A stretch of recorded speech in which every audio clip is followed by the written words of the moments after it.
Hello बच्चा party, welcome back to the yet another session. और आज की क्लास में हम ना एक आपका चैप्टर करने वाले हैं, उसका रिवीजन है बेसिकली डिविजनल परफॉर्मेंस मेजरमेंट। अब डिविजनल परफॉर्मेंस मेजरमेंट का अगर आप एग्जाम में पास्ट टेंस देखोगे तो ये देखो लर्निंग कर्व में यहाँ पर 3 क्वेश्चन आए हैं। बेसिकली क्या होता था कि न्यू सिलेबस के अंदर ये चैप्टर इंट्रोड्यूस हुआ है जो कि फाइनल से उठा के इंटर में लाया गया है। पहले ये चैप्टर जो है वो बेसिकली हुआ करता था लर्निंग कर्व चैप्टर को अब डिविजनल परफॉर्मेंस मेजरमेंट का पार्ट बना दिया गया है। तो अब ये दोनों चैप्टर कंबाइन हो चुके हैं। तो पहले अगर आप ये 3 क्वेश्चंस देखोगे, ये सारे क्वेश्चन लर्निंग कर्व में आए हुए थे, और अब जो क्वेश्चंस आ रहे हैं वो आ रहे हैं डिविजनल परफॉर्मेंस मेजरमेंट के ऊपर। ठीक है, कि आप डिवीजन की परफॉर्मेंस को कैसे मेजर करते हो, किस बेसिस पे। RI रेसिडुअल इनकम होता है, ROI होता है, इकोनॉमिक वैल्यू एडेड EVA होता है, वो सब बेसिस हम लोगों को इस चैप्टर में पढ़ना है। इसके साथ में लर्निंग कर्व भी पढ़ेंगे। अब लर्निंग कर्व में इंस्टीट्यूट ने फॉर्मूला ओरिएंटेड क्वेश्चन अभी तक एक बार भी एग्जाम में पूछा नहीं है, पर फिर भी मैं आपको उसके ऊपर एक क्वेश्चन करवाऊंगा और मैं आपको भी ट्रिक समझा दूंगा कि कैसे आप उस क्वेश्चन को सॉल्व कर सकते हो। ठीक है, ओके भैया। तो let's start with divisional performance measurement, और डेफिनेटली हम सारे प्रीवियस ईयर क्वेश्चंस तो यहाँ पर करेंगे। तो सबसे पहले बच्चों, ऑर्गेनाइजेशन जिसके पास मल्टीपल डिवीजन है उनको बेनिफिट होता है डिसेंट्रलाइजेशन का। कैसे? कि उनके पास मल्टीपल डिवीजन है, वो सारे कामों को मल्टीपल डिवीजन के बीच में बांट देते हैं। उससे होता है fast decision making. Ground level पे जो मैनेजर काम कर रहा है उसको ज्यादा प्रैक्टिकल एक्सपोजर होता है उस काम का, तो वो बेटर डिसीजन ले सकता है वहां पर। फास्ट डिसीजन मेकिंग के कारण आप क्विकली रिस्पॉन्स कर पाओगे कोई भी अनसर्टेनिटीज को या कोई भी चेंज इन एनवायरमेंट्स को। तो ये सारे फायदे होते हैं डिसेंट्रलाइजेशन की। एक थ्योरी में क्वेश्चन आ सकता है। Need for adoption: As organization grow their size, customer base, technology, and workforce change, to adopt, manager must adjust the authority structure to support decision making, communication and motivation। तो बोल रहा है जैसे जैसे ऑर्गेनाइजेशन बड़ी होती जाती है, कस्टमर बढ़ते जाते हैं, साइज बड़ी होती जाती है, जोग्राफिकली बढ़ते जाती है, वर्कफोर्स बढ़ते जाता है, तो यहाँ पर जो टॉप मैनेजर्स होते हैं उन लोगों को ना अपनी अथॉरिटी को चेंज करना चाहिए और उनको डिसेंट्रलाइजेशन करना चाहिए। उससे क्या होता है कि आपका जो ऑर्गेनाइजेशन है वो ज्यादा बेटर तरीके से डिसीजन मेकिंग, कम्युनिकेशन और मोटिवेशन यहाँ पर कर सकता है। ओके, नेक्स्ट आपका डिसेंट्रलाइजेशन वर्सेस सेंट्रलाइजेशन। तो डिसेंट्रलाइजेशन में इन्वॉल्व होता है delegation, decision making authority to lower level of manager, while centralisation जो है वो रिटेन करती है decision making at top. Many company move from centralise to decentralise structure as they grow. तो बोल रहा है कि डिसेंट्रलाइजेशन का मतलब क्या होता है कि जब हम लोग अपनी जो डिसीजन मेकिंग अथॉरिटी होती है वो लोअर लेवल को ट्रांसफर कर देते हैं, डेलीगेट कर देते हैं। जबकि सेंट्रलाइजेशन का मतलब क्या होता है कि जहां पर जो टॉप मैनेजमेंट है वो डिसीजन मेकिंग अथॉरिटी को रिटेन करके रखती है और वो लोअर लेवल को ट्रांसफर नहीं करती है। डिसेंट्रलाइजेशन के रीजंस क्या हो सकते हैं? वही बेटर डिसीजन मेकिंग, जिससे आप लोकल इंफॉर्मेशन फास्टर रिस्पॉन्स कर सकते हो चेंजिंग कंडीशन को, एलिवेट कर सकते हो कॉग्निटिव लिमिटेशंस को। It also free top management for strategic planning and motivate local manager. तो इससे अल्टीमेटली क्या होगा, लोकल मैनेजर को फील होगा कि यार वाह, मेरे पास डिसीजन मेकिंग पावर है, मेरे पास अथॉरिटी है, वो मोटिवेटेड फील होगा। और दूसरी बात, जो टॉप मैनेजर्स है वो ये सब रूटीन डिसीजंस ना लेके कंपनी के स्ट्रैटेजिक डिसीजंस पे फोकस कर पाएंगे। रिस्पॉन्सिबिलिटी सेंटर का कॉन्सेप्ट क्या है बच्चों? डिसेंट्रलाइज कंपनी जो है वो स्टैब्लिश करती है अलग अलग प्रकार के responsibility centre, such as cost centre जो कि कॉस्ट के लिए रिस्पॉन्सिबल होती है, कॉस्ट कंट्रोल के लिए रिस्पॉन्सिबल होती है, रेवेन्यू सेंटर जो कि रेवेन्यू जनरेट करने के लिए रिस्पॉन्सिबल होती है, प्रॉफिट सेंटर जो कि रेवेन्यू और कॉस्ट दोनों के लिए रिस्पॉन्सिबल होती है क्योंकि रेवेन्यू माइनस कॉस्ट ही होता है प्रॉफिट, और इन्वेस्टमेंट सेंटर जो कि ओवरऑल रिटर्न ऑन इन्वेस्टमेंट के लिए रिस्पॉन्सिबल होती है, to compare actual result with the expected results. Okay, continuum of centralization, तो degree of centralization varies along a continuum, neither extreme pure centralization nor pure decentralization is ideal, most organization fall somewhere in between। बोल रहा है सबसे idealistic situation क्या होती है पता है ऑर्गेनाइजेशन में, कि ना तो आप कंप्लीटली सेंट्रलाइज रखो और ना तो आप कंप्लीटली डिसेंट्रलाइज रखो, आप इन दोनों के कुछ बीच में सेट कर लो। इन दोनों में से कुछ बीच में सेट कर लो कि थोड़ा सेंट्रलाइजेशन रखोगे, जो टॉप स्ट्रैटेजिक डिसीजन है वो सेंट्रलाइज वे में ली जाएंगे, और जो बेसिक रूटीन डिसीजन है उसको डिसेंट्रलाइज कर दो। तो इसके कहीं बीच में सबसे आइडियल सिचुएशन मानी जाती है। Factor determining degree of decentralization. Appropriate level of decentralization is determined by manager characteristics, nature of decision needed for growth and type of organization activity। तो बोल रहा है कितना डिसेंट्रलाइजेशन करे वो कैसे डिसाइड होता है? तो पहला कि भाई जो मैनेजर है जिसको आप डिसेंट्रलाइज करने वाले हो उसका कैरेक्टरिस्टिक्स कैसा है, उसका नॉलेज कैसा है, उसका एक्सपीरियंस कैसा है, उस बेसिस पे। दूसरा, आप कौन सा डिसीजन मेकिंग डिसेंट्रलाइज कर रहे हो, कौन से टाइप की डिसीजन मेकिंग है, बहुत क्रिटिकल है या फिर रूटीन है, उस बेसिस पे। तीसरा कि आपका कौन सा डिसीजन, नेचर ऑफ डिसीजन कैसा है जो कि ग्रोथ के लिए नीडेड है, और ऑर्गेनाइजेशन का एक्टिविटीज कैसा है। ठीक है, सिलेक्टिव डेलीगेशन, टॉप मैनेजमेंट ये भी डिसाइड कर सकते हैं कि which authority to delegate to lower level manager, certain function like cash management में remain centralise for better control और ओवरसाइट। बोल रहा है कि हम लोग सिलेक्टिव डेलीगेशन भी कर सकते हैं, कि जरूरी नहीं है कि डिसेंट्रलाइज में पूरा ही डिसेंट्रलाइज कर दें, कुछ चीजें डिसेंट्रलाइज करेंगे और कुछ चीजें नहीं करेंगे। जैसे कि कैश मैनेजमेंट होता है, तो कैश मैनेजमेंट में बच्चों आपको फ्लो देखना पड़ता है, कैश का इनफ्लो कहाँ से आ रहा है, आउटफ्लो कहाँ से आ रहा है, ताकि कैश क्रंच ना हो, लिक्विडिटी पोजीशन इफेक्ट ना हो। तो वो आप सेंट्रलाइज ही रखते हो, तो उसको आप डिसेंट्रलाइज नहीं कर सकते, ठीक है। और अकाउंटेबिलिटी की बात है कि even with decentralisation top management retain ultimate responsibility for decision outcome, sophisticated accounting and reporting system are necessary to measure and monitor sub unit accountability. तो बोल रहा है कि डिसेंट्रलाइज कर दोगे, इसका मतलब ये नहीं है कि टॉप मैनेजमेंट की जो रिस्पॉन्सिबिलिटी थी उन डिसीजंस को लेकर वो हट गई हो और वो लोअर लेवल पे चली गई हो। जैसे मान लो कल को कोई कस्टमर आके कंप्लेन किया, तो आप जाके बोल रहे हो नहीं नहीं वो डिसीजन हमने नहीं लिया था, हमारे किसी टॉप मैनेजर ने लिया था, हमारे किसी लोअर लेवल मैनेजमेंट ने लिया था, तो आप उनको जाके सुनाओ। ऐसा नहीं हो सकता। उसके लिए कंपनी और उसके top manager, board of director से रिस्पॉन्सिबल होंगे। रिस्पॉन्सिबिलिटी आप कभी डेलीगेट कर ही नहीं सकते हो। डिसएडवांटेजेस क्या है डिसेंट्रलाइजेशन के? Can result in lack of goal congruence और sub optimal decision making by sub unit manager. तो ये भी हो सकता है कि आपका गोल कॉन्ग्रेंस इससे इफेक्ट हो जाए और आप सब ऑप्टिमल डिसीजन मेकिंग लो डिसेंट्रलाइजेशन के कारण। ये कैसे होता है मैं आपको न्यूमेरिकली एक एग्जांपल से समझाऊंगा आगे चल के कि कैसे डिसेंट्रलाइजेशन होने के कारण आप डिविजनल हेड्स को अथॉरिटी दे दोगे कि आप अपने हिसाब से डिसाइड कर लो कि आपको कौन सा प्रोजेक्ट एक्सेप्ट करना और रिजेक्ट करना है। और ये डिसीजन देने के कारण उन लोग क्या करेंगे, कंपनी के अनहित में, मतलब ऐसे डिसीजन जो कि कंपनी के फेवर में नहीं होंगे, वो डिसीजन उन लोग लेंगे। और इसीलिए इसको बोलते हैं सब ऑप्टिमल डिसीजन मेकिंग। सब ऑप्टिमल डिसीजन मेकिंग का मतलब ये होता है कि जो डिसीजन ऑप्टिमाइज था वो डिसीजन आपने नहीं लिया, जो डिसीजन कंपनी के फेवर में था वो आपने नहीं लिया, आपने अगेंस्ट में ले लिया decision. Require more effective communication ability because decision making is remove from the home office. तो यहाँ पर ज्यादा इफेक्टिव कम्युनिकेशन नीडेड है obviously. Personal difficulties upon introduction, specially अगर एक मैनेजर अनविलिंग है और इनेबल है टू डिलीगेट इफेक्टिवली। तो यहाँ पर ये भी दिक्कत हो सकती है कि मैनेजर का खुद का ही मन नहीं है, वो चाहता है कि वो अपने सारे काम खुद करे, परफेक्शनिस्ट है वो, तो उसको डर लगता है कि अगर मैं कोई काम किसी को डेलीगेट कर दिया और वो परफेक्शन से नहीं किया तो परफेक्शनिस्ट है, तो ये एक प्रॉब्लम हो सकती है। Can be extremely expensive including cost of training और ऑफ मेकिंग पुअर डिसीजन। तो ये बहुत ज्यादा एक्सपेंसिव भी हो सकता है बिकॉज क्योंकि इसमें आपको ट्रेनिंग भी करवाना पड़ेगा, तो उसका खर्चा होगा, और अगर कोई पुअर डिसीजन लिया गया तो उसकी जो कॉस्ट इनकर होगी, उसके जो कॉन्सिक्वेंसेज होंगे वो भी आपको झेलने पड़ सकते हैं। जबकि बेनिफिट्स क्या है बच्चों, टॉप मैनेजमेंट को रिकॉग्नाइज करने में और डेवलप करने में, फ्यूचर मैनेजर टैलेंट्स को हेल्प करता है। कौन सा मैनेजर ज्यादा अच्छा डिसीजन मेकिंग ले रहा है उसी को फ्यूचर में प्रमोट करेंगे। जैसे सुंदर पिचाई जब गूगल में थे तो वो किसी एक पर्टिकुलर गूगल सर्च इंजन के वो थे, हेड थे, पर जब उन्होंने इनोवेशन किया, जब माइक्रोसॉफ्ट का बिंग आया तो उसके बाद उन्होंने इमीडिएट उस पर रिस्पॉन्स किया, पीछे से ऑलमोस्ट सर्च इंजन को रेडी रखा था गूगल का। तो जितने भी कस्टमर्स गूगल के थे वो पहले बिंग में चले गए, फिर वापस आ गए गूगल में, क्योंकि उन्होंने इमीडिएटली रिस्पॉन्ड किया उसको। तो उससे फिर जो ये थे तुम्हारे लैरी पेज, सर्जी बेन, इन लोग बहुत इंप्रेस हुए और फिर सुंदर पिचाई को उन्होंने प्रमोट किया। तो दैट्स द पॉइंट कि आपको अगर आप डेलीगेशन करते हो तो आपको उससे ये पता चलता है कि कौन सा ऐसा बंदा है जो फ्यूचर में आगे हमारी पोजीशन में बैठ सकता है, कौन केपेबल ऑफ है, ठीक है। Great awareness of local problems की ज्यादा अवेयरनेस होगी जो लोअर लेवल मैनेजमेंट है उनको। Manager performance to comparatively evaluated, comparatively evaluation हम कर सकते हैं। डिसीजन डेलीगेट और रिजल्ट होगा less stress for senior management. Develop skills level of junior manager, can often lead to greater job satisfaction और provide job enrichment. Make the accomplishment of organisational goals and objective easier. Reduce करेगा decision making time. Allow करेगा use of management by exception. आपको पता है कि उन्हीं चीजों में फोकस करना जो कि ज्यादा क्रिटिकल है और जो अपने स्टैंडर्ड से बहुत ज्यादा डेविएट हो रही है। और सेपरेट रिस्पॉन्सिबिलिटीज, ठीक है। तो ये सारे एडवांटेजेस हैं। नेक्स्ट है बच्चों due point analysis. Due point analysis के क्वेश्चन तो एमसीक्यू में भी आते हैं। देखो, ड्यू पॉइंट एनालिसिस डेवलप किया गया था ड्यू पॉइंट कॉर्पोरेशन के द्वारा। ये एक ऐसा मेथड है जो एनालाइज करता है कंपनी के फंडामेंटल रिजल्ट्स को, पर्टिकुलरली रिटर्न ऑन इक्विटी को। It aims to break down the return on equity into component part to identify strength and weakness in a company's financial performance.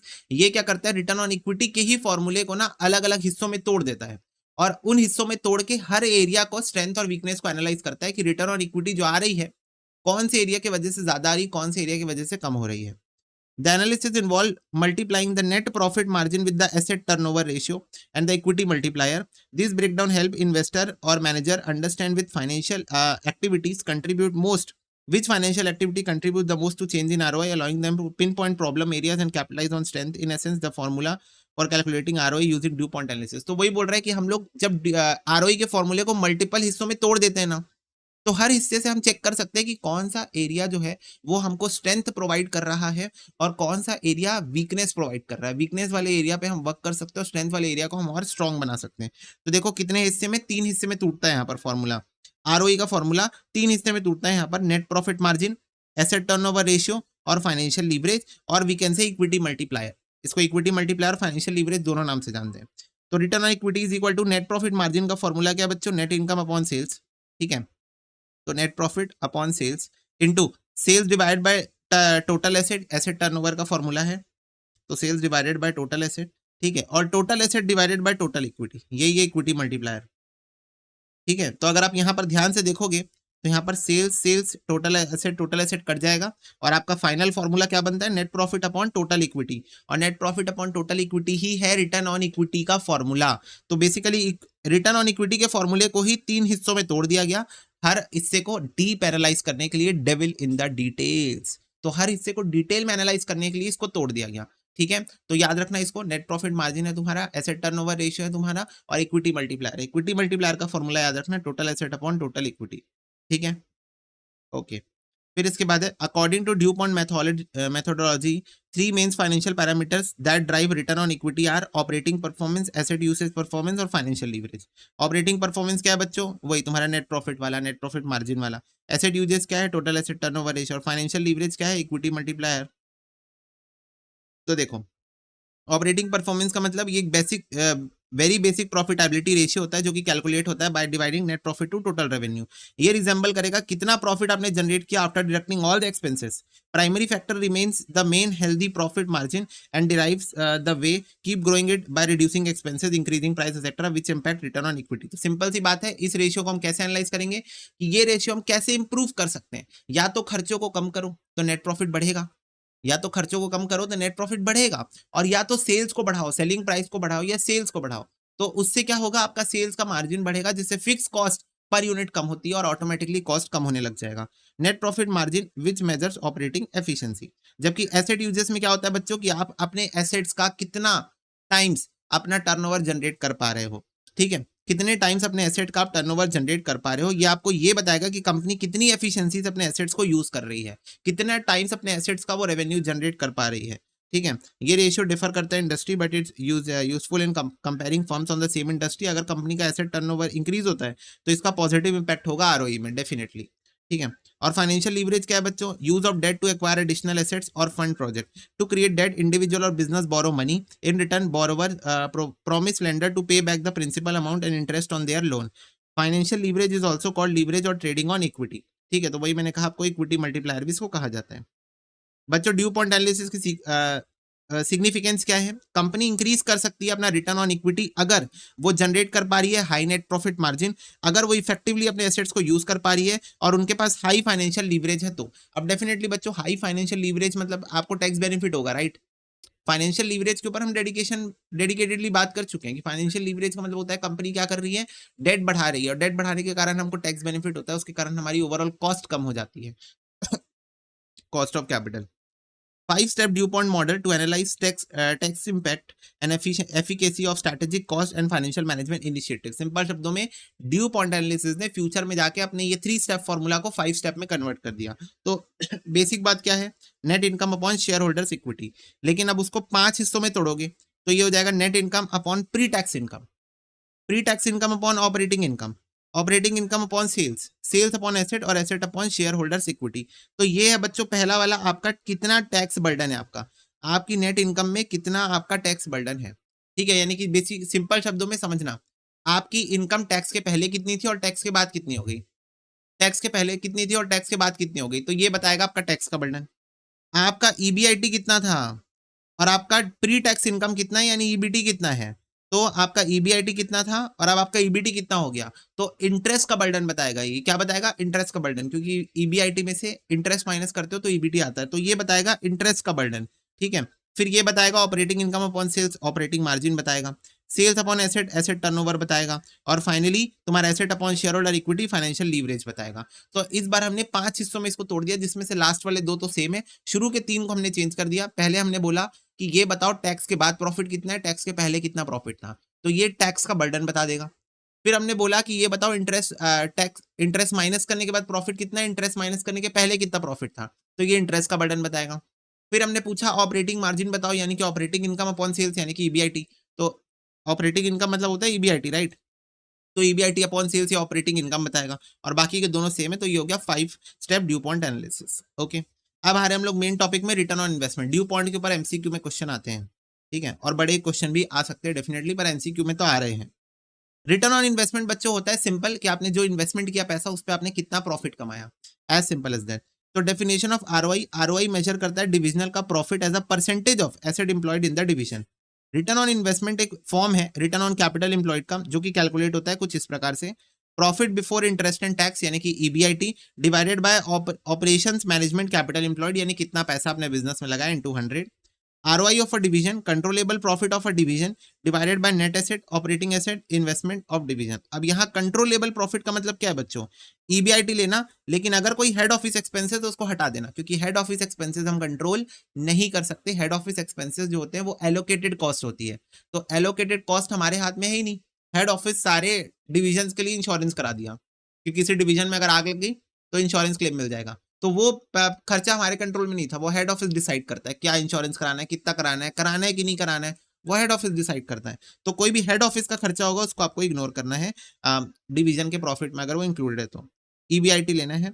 और net asset of division क्या होता है बच्चों, current asset non current asset minus liability, यानी simple शब्दों में capital employed, total asset minus liability, total asset minus liability. Okay okay भैया, चलो next. Evaluation of division manager की performance using ROI may not encourage goal congruence, it leads to सब optimal decision making. मैंने आपको बताया ना, division performance, division जो होते हैं अगर आप डिसेंट्रलाइज कर दोगे तो डिवीजन वाले कभी कभी ऐसे डिसीजंस लेते हैं जिसके कारण कंपनी का नुकसान हो जाएगा। डिवीजन का तो फायदा होगा पर कंपनी का नुकसान हो जाएगा। उसका एग्जाम्पल ये रहा, देखो दो डिवीजन है, डिवीजन ए और बी, उनको एक इन्वेस्टमेंट का प्रपोजल आया जिसका अमाउंट था 20 लाख रुपए, यानी 20 लाख रुपए आपको इन्वेस्ट करना पड़ेगा। इससे आप प्रॉफिट कमाओगे, कंट्रोलेबल प्रॉफिट कमाओगे फ्रॉम द इन्वेस्टमेंट 2 लाख रुपए और 1,40,000 रुपए, यानी सिंपल शब्दों में रिटर्न ऑन इन्वेस्टमेंट आपका कितना हो जाएगा, 20 लाख रुपए लगा के 2 लाख कमाए यानी 10%, 20 लाख रुपए लगा के 1,40,000 कमाए यानी कि 7%। ठीक है, अब प्रेजेंटली डिवीजन ए आरओआई कमा रहा है ऑलरेडी 13% का और डिवीजन बी कमा रहा है 5% का। ठीक है, तो अब देखो अब इससे होगा क्या, डिवीजन ए जो है अगर वो ये इन्वेस्टमेंट कर दिया तो उसको आरओआई मिलेगा 10%। वो सोच रहा है यार मैं तो ऑलरेडी 13% कमा रहा हूँ, मैं तो ऑलरेडी 13% कमा रहा हूँ, तो अगर मैं ये इन्वेस्टमेंट एक्सेप्ट कर लिया तो मेरा आरओआई 10% जो है इंक्रीमेंटल होगा, यानी मेरा जो वो हो जाएगा वेटेड एवरेज आरओआई आएगा वो कम हो जाएगा। वेटेड एवरेज मतलब ओवरऑल आरओआई, देखो 13% वो ऑलरेडी कमा रहा है अपने कैपिटल एम्प्लॉयड में, अगर वो ये नया प्रोजेक्ट एक्सेप्ट करेगा तो 10% कमाएगा इस प्रोजेक्ट से, फिर वो कंबाइंड आरओआई निकालेगा पूरा मिला के, पहले कितना कमा रहा था अभी कितना कमा रहा हो कंबाइंड, तो वो तो 10 और 13 का एवरेज कुछ कम ही आएगा ना, 13 से तो कुछ कम ही आएगा। तो ये बोलेगा यार इस प्रोजेक्ट को एक्सेप्ट करने के कारण मेरा आरओआई 13% से नीचे गिर जाएगा, तो मैं इसको करता हूँ रिजेक्ट। तो उसने क्या कर दिया, रिजेक्ट कर दिया। वैसे डिवीजन बी ने सोचा कि यार मैं अभी करंटली 5% कमा रहा हूँ, 5%, मैं एक ऐसा प्रोजेक्ट अगर एक्सेप्ट कर लूं जिसमें 7% रिटर्न मिल रहा है तो मेरा जो ओवरऑल आरओआई है वो 5 से कुछ बढ़ जाएगा, 5 से कुछ 5.5 6 जितना भी हो जाए, 5 से कुछ तो बढ़ जाएगा। ठीक है, तो मेरा आरओआई इससे बढ़ जाएगा तो मैं इसको एक्सेप्ट कर लेता हूँ। तो देखो इन्होंने क्या डिसीजन लिया, इंडिविजुअल लेवल पे ए ने इस प्रोजेक्ट को जिसपे वो 10% आरओआई कमा रहा था रिजेक्ट कर दिया है, और बी ने इंडिविजुअल लेवल पे जिसपे 7% कमा रहा था एक्सेप्ट कर लिया। अब देखो हुआ क्या, कंपनी का बच्चों जो ओवरऑल कॉस्ट ऑफ कैपिटल है यानी कि आरओआई है, सिंपल शब्दों में कॉस्ट ऑफ कैपिटल मतलब होता है रिक्वायर्ड रेट ऑफ रिटर्न, 8% का है। कॉस्ट ऑफ कैपिटल मतलब कंपनी को कम से कम इतना तो कमाना है अपने शेयर होल्डर्स को या फिर आप बोल सकते हो स्टेक होल्डर्स को पे करने के लिए। स्टेक होल्डर्स में डेट भी आ जाता है, राइट। तो अपने स्टेक होल्डर्स को पे करने के लिए कंपनी को कम से कम 8% तो कमाना ही है, तो इसलिए 8% आपका कट ऑफ रेट है कि इससे ज्यादा ही कमाना है। तो कंपनी बोल रही है हमको कोई भी इन्वेस्टमेंट करो, 8% से ज्यादा कमा रहे हो तो अच्छी बात है, 8% से कम कमा रहे हो तो बुरी बात है। अब बताओ, as per division division A ने बोला मैं इन्वेस्ट नहीं करूंगा क्योंकि मेरा आरओआई इससे कम हो जाएगा, और डिवीजन बी ने बोला मैं इन्वेस्ट करूंगा, मेरा आरओआई इससे बढ़ जाएगा। पर अब बच्चों कंपनी के पॉइंट ऑफ व्यू से सोचो, कंपनी सोच रही है कि हमको तो 8% का आरओआई चाहिए है, हमको मिल रहा है 10% का आरओआई ए वाले प्रोजेक्ट से, तो हम इस प्रोजेक्ट में इन्वेस्ट कर सकते हैं। जबकि कंपनी ये सोच रही है कि हमको चाहिए 8% का आरओआई, पर अगर मैं बी में इन्वेस्टमेंट करूं, बी के पास जो प्रोजेक्ट आया है अगर मैं उसमें इन्वेस्ट करूं तो मेरे को सिर्फ 60% का आरओआई मिलेगा, तो मैं यहां पर इन्वेस्ट नहीं करूंगी। तो खुद देख लो बच्चों, डिवीजन वालों के पॉइंट ऑफ व्यू से जो कंक्लूजन निकल रहा है, डिवीजन ए बोल रहा है मैं इन्वेस्ट नहीं करूंगा, वही सेम कंपनी के पॉइंट ऑफ व्यू से उस प्रोजेक्ट में इन्वेस्टमेंट होना चाहिए। डिवीजन ए बोल रहा है मैं इस प्रोजेक्ट में इन्वेस्ट नहीं करूंगा, पर कंपनी के पॉइंट ऑफ व्यू से इस प्रोजेक्ट में इन्वेस्टमेंट होनी चाहिए। डिवीजन बी बोल रहा है मैं इस प्रोजेक्ट में इन्वेस्ट करूंगा, पर कंपनी के पॉइंट ऑफ व्यू से इस प्रोजेक्ट में इन्वेस्टमेंट नहीं होनी चाहिए। तो समझे मेरी बात, ये हुआ सब ऑप्टिमल डिसीजन मेकिंग। ऐसा डिसीजन मेकिंग जिससे गोल कॉन्ग्रेंस प्रमोट नहीं हो रहा है। गोल कॉन्ग्रेंस मतलब सबका साथ सबका विकास, यहां नहीं हो रहा है। अगर डिवीजन का विकास हो रहा है तो कंपनी का विकास नहीं हो रहा है, अगर कंपनी का विकास होगा तो डिवीजन का विकास नहीं होगा। तो ये एक ऐसा कंक्लूजन नहीं है जिससे सबका साथ सबका विकास हो रहा हो। तो दिस इज व्हाट सब ऑप्टिमल डिसीजन मेकिंग, इसी को बोलते हैं सब ऑप्टिमल डिसीजन मेकिंग, कि आप एक ऐसे डिसीजंस ले लोगे डिसेंट्रलाइजेशन के कारण, डिवीजन के हेड्स ऐसे डिसीजन ले लेंगे जो कि ओवरऑल कंपनी के लिए बेनिफिशियल नहीं है। ठीक है। आरओआई का पर्पस क्या है बच्चों? ROI used to compare returns across different business और division, aiding decision making, performance evaluation. It commonly applied to investment centre, profit centre within the organisation. तो इन्वेस्टमेंट सेंटर, प्रॉफिट सेंटर जो है वो ROI और profit के लिए responsible होते हैं। तो उन सेंटर्स में आरओआई कैलकुलेशन की जाती है। आरओआई से आप क्या कर सकते हो? डिसीजन मेकिंग कर सकते हो, परफॉर्मेंस इवैल्यूएशन कर सकते हो। आरओआई का फॉर्मूला क्या है? Simple EBIT upon capital employed. Use of ROI financial reporting में यूज होता है, एग्रीगेशन में यूज होता है जहां पर आप ओवरऑल परफॉर्मेंस निकालते हो, और कंपैरिजन के लिए। मेजरमेंट में प्रॉब्लम क्या क्या आती है? Non current assets. आरओआई जो है वो अगर बेस्ड ऑन नेट एसेट है, may lead to misleading performance indicator over time due to asset depreciation aging. It may also encourage short term terminism among managers. तो वही बोल रहा है कि जैसे जैसे आपका डेप्रीशिएशन पड़ते जाता है एसेट में, वैसे वैसे आपकी एसेट की वैल्यू कम होते जाएगी। और अगर आप आरओआई कैलकुलेट कर रहे हो based on net asset, net asset मतलब वही होता है total asset minus current liability, तो अगर आप उस बेसिस पे निकाल रहे हो तो धीरे धीरे आपका एसेट बेस कम होता जा रहा है। एसेट बेस कम हो रहा है मतलब डिनोमिनेटर कम हो रहा है, और डिनोमिनेटर कम हो रहा है मतलब आपका आरओआई बढ़ता हुआ दिखेगा। पर आरओआई बढ़ने का रीजन क्या है? डेप्रीसिएशन। आपने कैपिटल एम्प्लॉयड किया था 10 लाख, पर अब वो धीरे धीरे डेप्रीशिएट होकर 6 लाख हो गया, 4 लाख हो गया, तो आपका डिनोमिनेटर कम हो रहा है, इसकी वजह से आरओआई बढ़ रही है। तो ये एक मिसलीडिंग इंडिकेटर हो सकता है।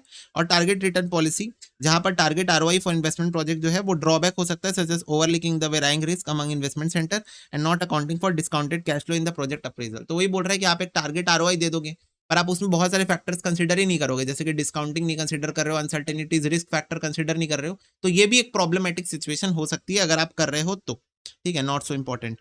नेक्स्ट है बच्चों रेसिडुअल इनकम की कैलकुलेशन। रेसिडुअल इनकम में क्या करते हो आप? प्रॉफिट में से आपकी जो डिजायर्ड रिटर्न होती है वो माइनस करते हो। तो मैं डायरेक्टली दिखाता हूं ये कैसे होता है। देखो, पहले तो आरआई का फॉर्मूला होता है डिवीजन का प्रॉफिट माइनस आपने कितना इन्वेस्टमेंट किया है इनटू आपको कितना रिटर्न चाहिए मिनिमम। और मिनिमम रिटर्न क्या होता है? कंपनी का कॉस्ट ऑफ कैपिटल।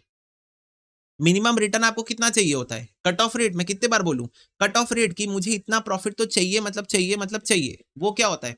कंपनी का कॉस्ट ऑफ कैपिटल, जो कि कंपनी ने मार्केट से पैसा उठाया है तो उनको उस पैसे उठाने के बदले पे करना है, वो होता है cost of capital, overall cost of capital. उतना रिटर्न तो कमाना ही पड़ेगा, ठीक है, जो भी इन्वेस्टमेंट किए उसके ऊपर। और डिवीजन के प्रॉफिट से उसको माइनस करो तो ये पता चल जाएगा कि आप कितना एक्स्ट्रा प्रॉफिट कमा रहे हो, जितना रिक्वायर्ड था उससे कितना एक्स्ट्रा कमा रहे हो। ओके तो अगर आंसर पॉजिटिव आया मतलब आप एक्स्ट्रा कमा रहे हो तो आप प्रोजेक्ट को एक्सेप्ट कर सकते हो, पर अगर आंसर नेगेटिव आया मतलब आप एक्स्ट्रा नहीं कमा रहे हो, उल्टा आप कम कमा रहे हो, तो आप उस प्रोजेक्ट को रिजेक्ट कर दोगे। देखो सेम सेम क्वेश्चन है बच्चों, 20-20 लाख की इन्वेस्टमेंट करनी है, 2 लाख का प्रॉफिट, 1,40,000 का प्रॉफिट, कंपनी को 8% कमाना है as per cost of capital. As per cost of capital company कोई भी इन्वेस्टमेंट करे उस पर कम से कम 8% कमाना है। तो 20 लाख का 8% कमाना है, 20 लाख का 8% कमाना है। कमा कितना रहे हो? यहाँ कमा रहे हो 2 लाख, न्यू वाले इन्वेस्टमेंट प्रपोजल से आप कमा रहे हो 2 लाख, यहाँ कमा रहे हो 1,40,000, तो 2 lakh EBIT minus capital employed into 8% cost of capital, तो यहाँ 40,000 पॉजिटिव आ रहा है। 1,40,000 में इसको माइनस करोगे तो यहाँ 20,000 नेगेटिव आ रहा है। तो यहाँ पर बच्चों एज पर डिवीजन, क्योंकि आपका आंसर पॉजिटिव आ रहा है because of RI residual income method से आपका आंसर पॉजिटिव आ रहा है, तो पॉजिटिव का मतलब होता है एक्सेप्ट, नेगेटिव का मतलब होता है रिजेक्ट। तो यहाँ पर डिवीजन बोलेगा कि क्योंकि मेरा आंसर पॉजिटिव आ रहा है मैं एक्सेप्ट करूंगा, क्योंकि अब डिवीजन क्या कर रहा है? आरआई के बेसिस पे, रेसिडुअल इनकम के बेसिस पे कैलकुलेशन कर रहे हैं। डिवीजन भी बोलेगा मेरा आंसर नेगेटिव आ रहा है तो मैं रिजेक्ट करूंगा। अगेन याद करो कंपनी ने क्या कहा था? कंपनी ने कहा था इन्वेस्ट नॉट इन्वेस्ट, मतलब यहां पर कंपनी ने कहा था एक्सेप्ट, यहां पर कंपनी ने कहा था रिजेक्ट। तो यहां पर देखो कंपनी कह रही है एक्सेप्ट और रिजेक्ट, यानी कि सिंपल शब्दों में अगर आप रेसिडुअल इनकम से कैलकुलेशन करते हो तो सब ऑप्टिमल डिसीजन मेकिंग नहीं होगा। अगर आप रेसिडुअल इनकम से कैलकुलेशन करते हो तो सब ऑप्टिमल डिसीजन मेकिंग नहीं होगा, वही डिसीजन मेकिंग होगा जो कंपनी चाहती है, यानी गोल कॉन्ग्रेंस प्रमोट होगा। ठीक है, being an absolute measure it is difficult to compare performance of two division of different size based on residual income। बस रेसिडुअल इनकम एक प्रॉब्लम क्या है? क्योंकि ये एक एब्सोल्यूट टर्म्स में कैलकुलेट की जाने वाली चीज है, मतलब आप इसको नंबर्स के टर्म में कैलकुलेट करते हो, रेशियो और परसेंटेज में नहीं, नंबर्स के टर्म में कैलकुलेशन करते हो, तो इस वजह से यहां आप कंपैरिजन नहीं कर पाओगे। दो डिवीजन की परफॉर्मेंस कंपैरिजन करने के लिए आपको आरओआई ही निकालना पड़ेगा, ठीक है। यहाँ पर आप कंपैरिजन नहीं कर पाओगे, ठीक है, पर सब ऑप्टिमल डिसीजन मेकिंग से बच जाओगे। क्या एडवांटेज है बच्चों आरआई का? वही सब ऑप्टिमल से बच जाओगे, ग्रोथ, इससे कंपनी का ग्रोथ होगा, आपका अपॉर्चुनिटी कॉस्ट की अवेयरनेस होगी और ऑर्गेनाइजेशन के इंटरेस्ट के साथ डिवीजन का इंटरेस्ट अलाइन हो जाएगा। Accept accept, reject reject. ROI से कंपैरिजन है, तो अगर आरओआई में मैनेजर एक्सेप्ट करेगा इन्वेस्टमेंट सिर्फ तभी जब वो एक्सीड करेगा डिवीजन का आरओआई, जिससे सब ऑप्टिमल डिसीजन मेकिंग होगा। पर आरआई में ऐसा नहीं है, क्योंकि यहाँ पर आरआई जो है वो डिवीजन का ओवरऑल आरआई के बेसिस पे कैलकुलेशन होगा, ठीक है। एक डिवीजन के ओवरऑल आरआई को बढ़ाएगा और आरआई एब्सोल्यूट टर्म्स है, तो वहां पर आपका सब ऑप्टिमल डिसीजन मेकिंग नहीं होगा। डिसएडवांटेज क्या है आरआई का? अगेन एब्सोल्यूट मेजर है तो कंपेरिजन नहीं कर पाओगे और शॉर्ट टर्म ओरिएंटेड है, लाइक आरओआई। आरआई जो है वो भी एक शॉर्ट टर्म फोकस्ड है, तो आरआई और आरओआई दोनों में एक प्रॉब्लम है कि दोनों शॉर्ट टर्म ओरिएंटेड बात करते हैं, लॉन्ग टर्म की बात नहीं करते, ठीक है। तो आप मिटिगेट कैसे कर सकते हो डिसएडवांटेज को? टारगेट और बजटेड लेवल ऑफ आरआई जो है वो इस तरीके से सेट किया जाए हर डिवीजन के एसेट साइज और मार्केट कंडीशन के बेसिस पे, जो कि ओवरकम कर देगा deficiency of absolute measurement. Okay, तो not so important this mitigation point. Next है बच्चों economic value added. Economic value added सबसे इंपॉर्टेंट पॉइंट है, फाइनल में भी आता है, फाइनल से ही उठ के इंटर में भी आया है। देखो, इकोनॉमिक वैल्यू एडेड एक ऐसा मेजर होता है इकोनॉमिक प्रॉफिट का, जो कि शो करता है रियल वैल्यू क्रिएशन। मतलब ये वाली जो कैलकुलेशन है वो डिवीजन के द्वारा जो रियल वैल्यू एडिशन की गई है उसको कैलकुलेट करता है। अगर ईवीए पॉजिटिव होता है इसका मतलब परफॉर्मेंस एक्सेप्टेबल है। ईवीए जो है वो एक value added value based financial performance measure है, तो वो जो कि रिफ्लेक्ट करेगा the absolute amount of share holder value created. EVA क्या शो करता है कि क्या आपका एब्सोल्यूट अमाउंट है शेयर होल्डर के वैल्यू क्रिएशन का, मतलब जो शेयर होल्डर की वैल्यू क्रिएट हुई है उसका एब्सोल्यूट वैल्यू बताता है ईवीए, इकोनॉमिक वैल्यू एडेड, ठीक है। ईवी आपको प्रोवाइड करेगा more accurate measure of profitability by considering the opportunity cost of capital. तो ये ज्यादा एक्यूरेट क्यों है? क्योंकि ये अपॉर्चुनिटी कॉस्ट ऑफ कैपिटल को भी कंसिडर करता है कैलकुलेशन के दौरान। Okay, yes, it encourages manager to make decision that enhance shareholder की value. EVA used for setting and assessing incentive compensation payment, aligning the interest of shareholder and manager. तो ये क्या करता है बच्चों? ये इनहेंस करता है सबसे पहले शेयर होल्डर की value, economic value added, value add करता है शेयर होल्डर्स की वेल्थ पे, ठीक है। इसके अलावा ईवीए किस चीज के लिए यूज किया जाता है? सेटिंग और असेसिंग इंसेंटिव कंपनसेशन पेमेंट्स वगैरह, जो कि हम लोग को डिवीजन को देने हैं।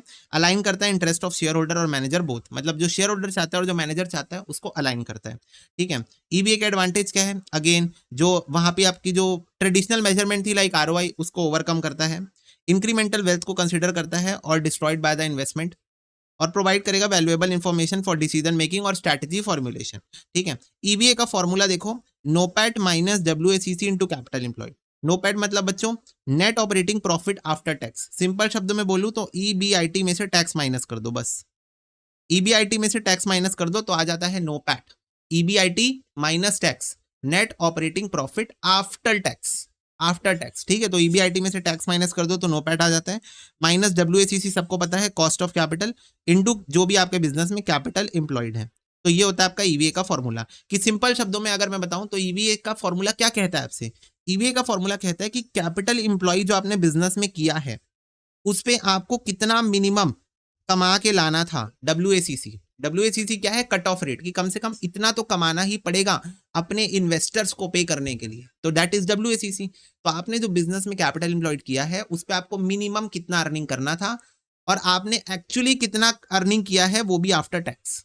आफ्टर टैक्स, क्योंकि टैक्स तो गवर्नमेंट को चला जाएगा, तो टैक्स माइनस करने के बाद आपने एक्चुअली कितना कमाया है। तो जितना ज्यादा कमाया है इसका मतलब उतना ज्यादा आपने शेयर होल्डर्स की और जो आपके इन्वेस्टर्स है उनकी वैल्यू में एडिशन किया है, तो that is economic value added, ठीक है।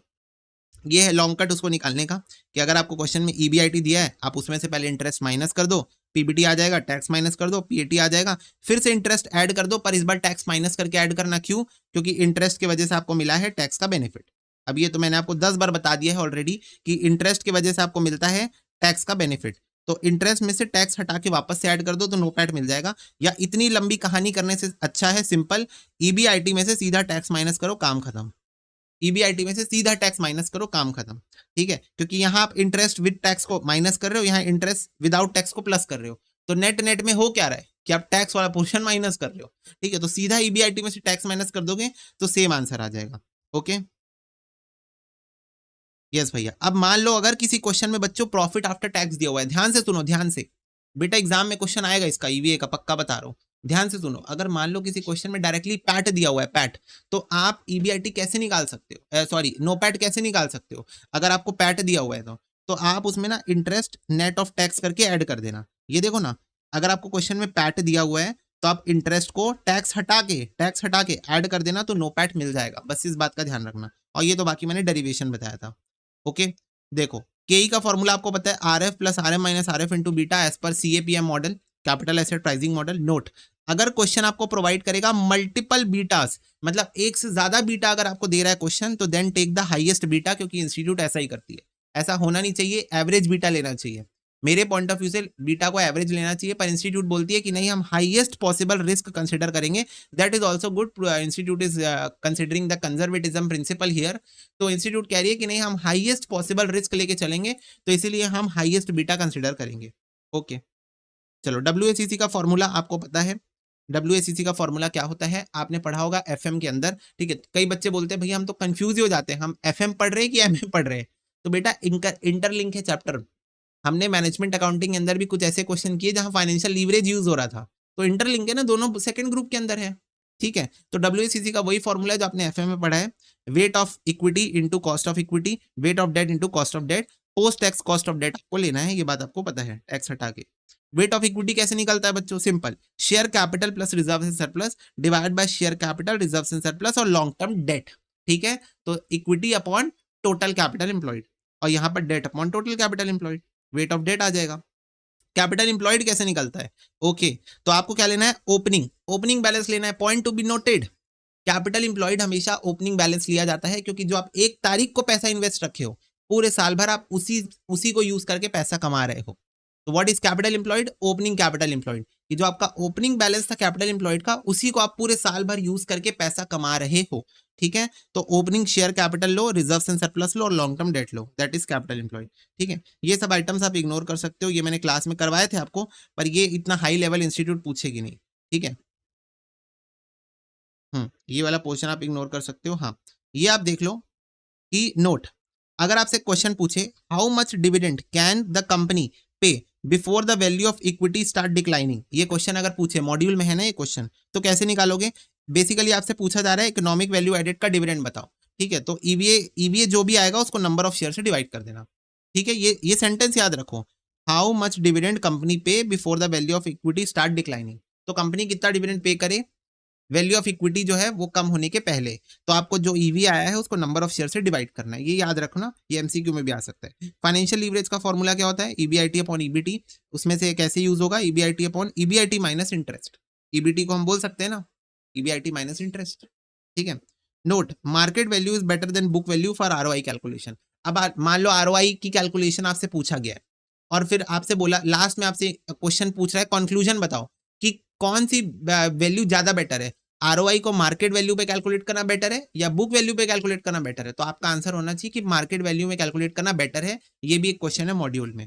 ठीक है, ओके, फिर आ जाओ बच्चों लर्निंग कर्व में। What do mean by learning curve, learning curve का मतलब होता है कि जब एक कोई इंप्लॉई है या कोई एक वर्कर है, वो बार बार एक ही काम करता है, और वो काम करने के कारण वो उस काम को सीखते जाता है, उसमें वो मास्टर होते जाता है, उसमें वो प्रो होते जाता है, और इसकी वजह से हर जो समय उसको लगता है उस काम को करने में वो कम होते जाता है। फॉर एग्जाम्पल, अगर अभी हमें खाना बनाने बोल दिया जाए तो हम 2-3 घंटे में भी शायद अच्छा खाना ना बना पाए, पर अगर अभी हम मम्मी को जाके बोलेंगे मम्मी भूख लगी खाना दे दो, तो आई थिंक हार्डली 15 से 20 मिनट में दाल चावल सब्जी हमारे सामने दिख जाएगी हमको। तो देखो ये हुआ लर्निंग कर्व कि मम्मी इतने साल से खाना अगर बना रही है तो मम्मी उसमें प्रो हो चुकी है, गॉड लेवल अचीव कर चुकी है खाना बनाने में। तो that's what learning curve is all about. ठीक है, तो definition of learning curve is a process through which individual acquire skill, knowledge और एबिलिटी। जब वर्कर स्टार्ट करता है कोई नया प्रोजेक्ट और प्रोसेस, तो वो उसका परफॉर्मेंस जो है वो ऑप्टिमल नहीं होता है, बट वो इंप्रूव करता है समय के साथ, क्योंकि वो गेन करता है एक्सपीरियंस, और ये इंप्रूवमेंट जो होती है वो प्रोडक्टिविटी में होती है ड्यू टू एक्सपीरियंस। इसी को हम कहते हैं लर्निंग इफेक्ट और लर्निंग कर्व। ठीक है, लर्निंग कर्व की कैरेक्टरिस्टिक्स क्या है, प्रोडक्टिविटी इंक्रीज होगी क्योंकि एक्सपीरियंस गेन होगा, time taken per unit decrease होता जाएगा क्योंकि वर्कर ज्यादा एफिशिएंट होता जाएगा। लर्निंग का एक ग्राफिकल रिप्रेजेंटेशन है जो कि शो करती है steadily decreasing cost for repetitive operation, experience accumulates. तो लर्निंग कर्व क्या शो करती है कि कैसे आपका खर्चा कम होते जाएगा क्योंकि लेबर की एफिशिएंसी बढ़ती जाएगी और अब वो इतने टाइम में ज्यादा यूनिट्स बना पाएगा। It is also known as experience curve, improvement curve और प्रोग्रेस कर्व। ये याद रखना, ये एमसीक्यू में आता है कि लर्निंग कर्व का एक और नाम क्या है। ठीक है, तो ये वाला आ चुका है ये दोनों आना है, ड्यू है आना, ठीक है। तो एक्सपीरियंस करवा चुका है और बाकी दोनों आना ड्यू है, तो ये याद रखना है आपको। एप्लीकेशन क्या है बच्चों, लर्निंग कर्व का। लर्निंग कर्व यूज होगा फ्यूचर कॉस्ट को प्रेडिक्ट करने की, specially related to direct labour. एक मैथमेटिकल और ग्राफिकल टेक्निक है जो कि वाइडली यूज होती है कॉस्ट प्रिडिक्शन करने में, और ये एप्लीकेबल है across various industry including commercial, industrial और डिफेंस प्रोडक्शन। ठीक है, कौन से फैक्टर लर्निंग कर्व को इफेक्ट करते हैं, तो देखो इसके ऊपर भी क्वेश्चन एग्जाम में आ चुका है एमसीक्यू, ठीक है, इसके ऊपर भी आ चुका है। Learning occur during the startup familiarisation period of a job, productivity tends to stabilise after limit of experimental learning has reach, factor affecting the rate of learning curve include worker unfamiliarity with the task, job novelty, complexity of process, incentive plan, supervision etcetera. तो ये सारी चीजें learning curve को affect कर सकती है, influence कर सकती है। क्या क्या, कि आपका टास्क क्या है, टास्क क्या है, जॉब की नोवेल्टी क्या है, कितना कॉम्प्लेक्स है प्रोसेस, इंसेंटिव प्लान कैसा है। अगर अच्छा इंसेंटिव है तो वर्कर जल्दी जल्दी काम को बढ़ाने की कोशिश करेगा ताकि इंसेंटिव मिले, और उसको सुपरवाइज करने वाला बंदा कैसा है, ठीक है। एक होता है बच्चों लर्निंग कर्व रेशियो, ये भी एमसीक्यू में आता है एग्जाम में, ठीक है। मेन एग्जाम में तो नहीं आया है पर मॉक टेस्ट में आ चुका है। ओके, मैं पूरे मॉक टेस्ट सब एनालाइज करके रखता हूँ, टेंशन मत लो तुम लोग। मेरी एनालिसिस बेटा अबव द वो है, क्या बोल सकते हो, above the world. Okay, I analyse each and every point. Institute का अगला स्टेप क्या हो सकता है मैं बताता भी हूँ। तुम लोग अगर मेरी बातें ध्यान से सुनोगे तो 40 मार्क्स के बारे में तो तुम सोचोगे नहीं, तुम सोचोगे कि मैं 60 प्लस कैसे लाऊं। 40 तो आ ही जाएगा भैया की बातें सुन के। 25 मार्क्स तो बेटा एमसीक्यू में आ ही जाता है, समझे। अगर आपकी स्ट्रैटेजी में दम है तो 25 तो आप बेयर मिनिमम सिक्योर कर लेते हो भैया। 25 कैसे सिक्योर होगा, एमसीक्यू तो 2 मार्क्स के होते हैं। मैं बोल रहा हूँ बेटा एवरेज की बात कर रहा हूँ, 24, 26, 28, 22 एवरेज की बात कर रहा हूँ। तो एवरेज मार्क्स आपके इतने आ ही जाएंगे हर सब्जेक्ट में, ठीक है। एमसीक्यूज में 25 मार्क्स का आपको एवरेज मेंटेन करना होता है, ठीक है। और फिर आपको आपकी बाकी की फाइट है रिमेनिंग 25 मार्क्स की, क्योंकि आपको बेयर मिनिमम 50 तो लाना ही है एग्रीगेट बनाने के लिए। I am talking about the bare minimum. चलो, तो लर्निंग का रेशियो क्या होता है, average labour cost of first 2n units divided by average labour cost of first n units. यानी कि शुरू की 2n यूनिट्स को बनाने में कितना लेबर कॉस्ट लगा और शुरू की n यूनिट्स को बनाने में कितना लेबर कॉस्ट लगा, that is your learning curve ratio, ठीक है। तो ये याद रखना, एमसीक्यू में आ सकता है, प्रैक्टिकल क्वेश्चन में ज्यादा काम का नहीं होता। चलो, एक एवरेज लेबर कॉस्ट जो है वो फर्स्ट 500 यूनिट्स का जो है वो 25 रुपए है, और the average labour cost for first 1000 unit जो है वो 20 रुपए का है। तो लर्निंग रेशियो कैसे डिटरमाइन करोगे, learning curve ratio is equal to, देखो फर्स्ट 2n यूनिट्स, 2n मतलब 500 इंटू 2 यूनिट्स, 2n मतलब 500 इंटू 2 यूनिट्स, और फर्स्ट n यूनिट्स मतलब 500 यूनिट्स। तो ये बताओ 500 इंटू 2 यूनिट्स के लिए यानी कि 1000 यूनिट्स के लिए एवरेज कॉस्ट कितनी है बच्चों, 20 रुपए। 1000 यूनिट्स के लिए कितनी है, 20 रुपए, और 500 यूनिट्स के लिए कितनी, 25 रुपए। 25 रुपए, तो आप बोलोगे आपका 80% लर्निंग कर्व है। आप क्या बोलोगे, आपका 80% लर्निंग कर्व है। तो ऐसा क्वेश्चन एमसीक्यू में आप एक्सपेक्ट कर सकते हो। या ये भी हो सकता है कि एक बड़े क्वेश्चन में ऐसे करके आपको बता दे कि फर्स्ट 1000 यूनिट को बनाने में इतना रुपए लगता है एवरेज पर यूनिट, और 500 यूनिट को बनाने में एवरेज पर यूनिट इतना रुपए लगता है। तो उसके हिसाब से आपको लर्निंग कर्व निकालना पड़ेगा कि लर्निंग परसेंटेज कितना है, फिर आपको उसको क्वेश्चन में यूज करना पड़ेगा। तो ऐसा भी क्वेश्चन आ सकता है एग्जाम में, तो ये बात का ध्यान रखना। ओके, तो लर्निंग कर्व 80% का मतलब क्या है कि हर बार जब आउटपुट डबल होगा, ध्यान से सुनो, हर बार जब आउटपुट डबल होगा, हर बार जब आउटपुट डबल होगा मतलब 1 से 2 यूनिट, 2 से 4 यूनिट, 4 से 8 यूनिट, 8 से 16 यूनिट, 16 से 32 यूनिट, 32 से 64 यूनिट, हर बार जब आउटपुट डबल होगा तो एवरेज कॉस्ट डिक्लाइन कर जाएगी 80% ऑफ द प्रीवियस अमाउंट। या फिर ये भी बोल सकते हो कि एवरेज टाइम डिक्लाइन कर जाएगा 80% ऑफ द प्रीवियस मिनट्स। मतलब मान लो अगर 1 यूनिट को बनाने में 100 मिनट लग रहा था, तो एवरेज 1 यूनिट को बनाने में जब आपका प्रोडक्शन डबल हो जाएगा यानी 2 यूनिट हो जाएगा, आपको 80 मिनट्स लगेंगे पर यूनिट, ठीक है। वो मैं आपको भी यहाँ बताऊंगा भी, ये देखो आपको 1 यूनिट को बनाने में 100 मिनट लग रहा था, 100 मिनट लग रहा था, ठीक है। Average time per unit 100 minute लग रहा था। जब आपका आउटपुट डबल हो जाएगा, जब आपका आउटपुट क्या हो जाएगा, डबल, यहां से देखो 1 यूनिट से आपका आउटपुट क्या हो जाएगा, 2 हो जाएगा, डबल हो जाएगा। तो जो एवरेज टाइम आपको लगेगा पर यूनिट को बनाने में, ध्यान से सुनो, अब जो आपको एवरेज टाइम लगेगा पर यूनिट को बनाने में, पर यूनिट को बनाने में, वो हो जाएगा 80% ऑफ द प्रीवियस अमाउंट, यानी कि 80 मिनट्स हो जाएगा, 80 मिनट्स हो जाएगा, ठीक है। 80% ऑफ द प्रीवियस अमाउंट, यानी सिंपल शब्दों में अब आपको 2 यूनिट को बनाना है, पर यूनिट को बनाने का एवरेज टाइम आपका हो गया है 80 मिनट्स, यानी कि दोनों यूनिट को बनाने में आपको लगेगा 80 इंटू 2 160 मिनट, 160 मिनट। अब आपसे क्वेश्चन पूछेगा, ये बताओ 160 मिनट तो 2 यूनिट को बनाने में लग रहा है, पर्टिकुलर सेकेंड यूनिट को बनाने में कितना टाइम लगा। अब आपसे क्वेश्चन क्या पूछेगा, ये समझो, क्वेश्चन का मैथ समझो आप। क्वेश्चन ये पूछेगा 2 यूनिट को बनाने में 160 मिनट लगा टोटल, तो ये बताओ फर्स्ट यूनिट को बनाने में कितना टाइम लगा, सॉरी सेकेंड यूनिट को बनाने में कितना टाइम लगा। तो ये बताओ बच्चों, याद है पहला यूनिट को बनाने में 100 मिनट लगा था, 2 यूनिट को बनाने में 160 मिनट लग रहे हैं, यानी कि आपका सेकेंड यूनिट को बनाने में आपको लगा 60 मिनट्स। तुम बोलोगे भैया 80 मिनट्स लगा ना, अरे मेरे बच्चों ध्यान से सुनो, 80 मिनट्स क्या है, 80 मिनट्स है average time per unit when 2 units is produced. तो जब आपकी यूनिट्स डबल हुई तो एवरेज टाइम पर यूनिट हो गया 80। मैं ये नहीं बोल रहा हूं एक यूनिट को बनाने में 80 मिनट लगा, एक यूनिट को बनाने में लगा 100 मिनट। देखो एक फर्स्ट यूनिट को बनाने में लगा 100 मिनट, सेकेंड यूनिट को बनाने में लगा 60 मिनट, तो इसका एवरेज कितना आएगा मेरे प्यारे प्यारे बच्चों, 80 आएगा कि नहीं आएगा बताओ। फर्स्ट यूनिट को बनाने में लगा 100 मिनट, सेकेंड यूनिट को बनाने में लगा 60 मिनट, हमने अभी निकाला, तो इसका एवरेज 80 आएगा कि नहीं आएगा। तो ये 80 पता चलता है हम लोग को लर्निंग कर्व को यूज करके, ये 80 पता चलता है हम लोग को लर्निंग कर्व को यूज करके, कि जब आपका आउटपुट डबल हो जाएगा, पिछले वाले उससे डबल हो जाएगा, तो आपका लर्निंग कर्व लगेगा और आपको पता चल जाएगा एवरेज टाइम पर यूनिट। तो टोटल मिनट्स हो गए 160, उसमें से फर्स्ट यूनिट को बनाने में 100 मिनट लगे, माइनस कर दोगे तो सेकंड यूनिट को बनाने में आपको लगे 60 मिनट, ये आपको ध्यान में रखना है, ठीक है। फिर देखो आउटपुट डबल होगा, 2 से 4 हो जाएगा, जब भी आउटपुट डबल होगा एक लर्निंग कर्व लगेगा और फिर से आपका टाइम 80% हो जाएगा, फिर डबल होगा, फिर आपका टाइम 80% हो जाएगा, फिर डबल होगा, फिर आपका टाइम 80% हो जाएगा, इस प्रकार से चलता जाएगा। और टोटल टाइम आप निकाल सकते हो 4 × 64 पर यूनिट यानी 256, 8 × 51 पर यूनिट यानी 408 मिनट्स, 16 × 41 यानी कि 656 मिनट्स। इस तरीके से आपका लर्निंग कर्व चलता है। ओके, ये देखो आपका लर्निंग कर्व, जैसे जैसे आपके यूनिट्स बढ़ते जा रहे हैं तो आपका कॉस्ट यहाँ पर कम होता जा रहा है, टाइम कम होता जा रहा है या कॉस्ट कम होता जा रहा है। देखो टाइम कम होगा तो भी कॉस्ट कम होगा, क्योंकि टाइम कम होगा तो आप पर आवर बेसिस पे पेमेंट करते हो, तो आपकी कॉस्ट भी कम होगी, ठीक है। Note, learning curve applies when the production got double like 1 2 4 8 16, ये मैंने आपको बता दिया। इसके बाद हम लोग को देखना है लर्निंग कर्व का इक्वेशन। तो देखो लर्निंग कर्व के जो क्वेश्चन है वो एग्जाम में इक्वेशन फॉर्मेट वाले अभी तक नहीं आए हैं, बहुत सारे क्वेश्चन आ चुके हैं पर वो इक्वेशन बेस्ड नहीं थे, पर आने वाले समय में आ सकते हैं एमसीक्यू में भी और नॉर्मल क्वेश्चन में भी। तो इसका भी एक क्वेश्चन मैं कराऊंगा। क्लास में तो हमने बड़े सारे क्वेश्चन किए लर्निंग कर्व का यूज करके, स्टैंडर्ड कॉस्टिंग किया है, मार्जिनल किया है, एबीसी किया है, नॉर्मल किया है, कॉम्प्रिहेंशन किया है और ये कैलकुलेशन ऑफ टोटल कॉस्ट किया है। तो लर्निंग कर्व के इक्वेशन को यूज करके हमने मल्टीपल क्वेश्चन क्लास में तो किए ही थे, साथ में मैं आज भी एक क्वेश्चन करा दूंगा प्रैक्टिस पर्पस से, क्योंकि एप्लीकेशन सब जगह सेम ही होता है।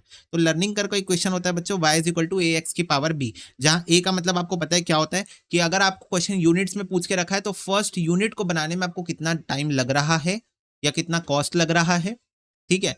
और अगर क्वेश्चन लॉट्स में पूछ के रखा है, ठीक है, तो फर्स्ट लॉट को बनाने में कितना टाइम आपको लग रहा है या कितना कॉस्ट आपको लग रहा है, तो वो आपको एक ही जगह पे लेना है। अगर क्वेश्चन टाइम ओरिएंटेड होगा तो यहाँ पर आपको लेना है कि फर्स्ट यूनिट को बनाने में कितना टाइम लगा, और अगर क्वेश्चन कॉस्ट ओरिएंटेड होगा तो आपको यहाँ पर लेना है कि आपको फर्स्ट यूनिट को बनाने में कितना कॉस्ट लगा, ठीक है। इसमें कोई दिक्कत वाली बात नहीं है।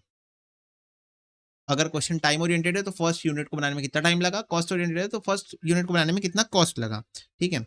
एक्स का मतलब है बच्चों कि हमको कितने के लिए आंसर चाहिए, कितने यूनिट्स के लिए आंसर चाहिए। जैसे ये तो हमने फर्स्ट यूनिट को बनाने में कितना टाइम लगा, एक्स का मतलब हमको आंसर कितने यूनिट्स के लिए चाहिए। मान लो आपसे क्वेश्चन ने कहा कि 50 यूनिट्स के लिए आंसर बताओ, कि 50 यूनिट्स की कॉस्ट कितनी आएगी वो बताओ, टोटल कॉस्ट ऑफ 50 यूनिट्स कितनी आएगी ये कैलकुलेट करना है हमको, ठीक है। तो वो आ जाएगा तुम्हारा 50 यूनिट्स वहां पर, जितने यूनिट्स के लिए या जितने लॉट्स के लिए आपको आंसर चाहिए। बी का मतलब होता है बच्चों learning index. Learning index generally आपको क्वेश्चन में डायरेक्टली गिवन होगा। जैसे कि अगर मैं आपको यहाँ पर एक बार दिखाऊं तो ये क्वेश्चन मैं आपको कराऊंगा, यहाँ पर है आपका 80% लर्निंग कर्व, और 80% लर्निंग कर्व के लिए आपको लर्निंग इंडेक्स बता के रखा है 0.322, जो कि आपको पावर में लेना है, 0.322 जो कि आपको पावर में लिखना है। पर मान लो अगर क्वेश्चन में किसी वजह से नहीं भी दे के रखा तो उसका भी फॉर्मूला निकालने का कि आप लॉग ले लो जितना भी लर्निंग परसेंटेज दिया है उसका, और उसको log 2 से डिवाइड कर दो, ठीक है। तो जैसे मान लो 80% के लिए निकालना है तो log 80% मतलब क्या होता है 0.80 डिवाइडेड बाय log 2, ऐसे करके आप निकाल सकते हो। अब पॉइंट टू बी नोटेड, भैया log कैसे निकालते हैं, तो बच्चों log निकालने की ट्रिक है कि आपको 0.8 लिखना है, जिसका भी आपको log निकालना है। तो जैसे 0.8 का log निकालना है तो 0.8 लिखना, 13 बार रूट दबाना, -1 × 355। तो अभी करके देख लो, 0.8 1 2 3 4 5 6 7 8 9 10 11 12 13, 13 बार रूट दबाए, -1 × 3558, तो ये आ रहा है -0.09691, ऐसे कुछ आ रहा है।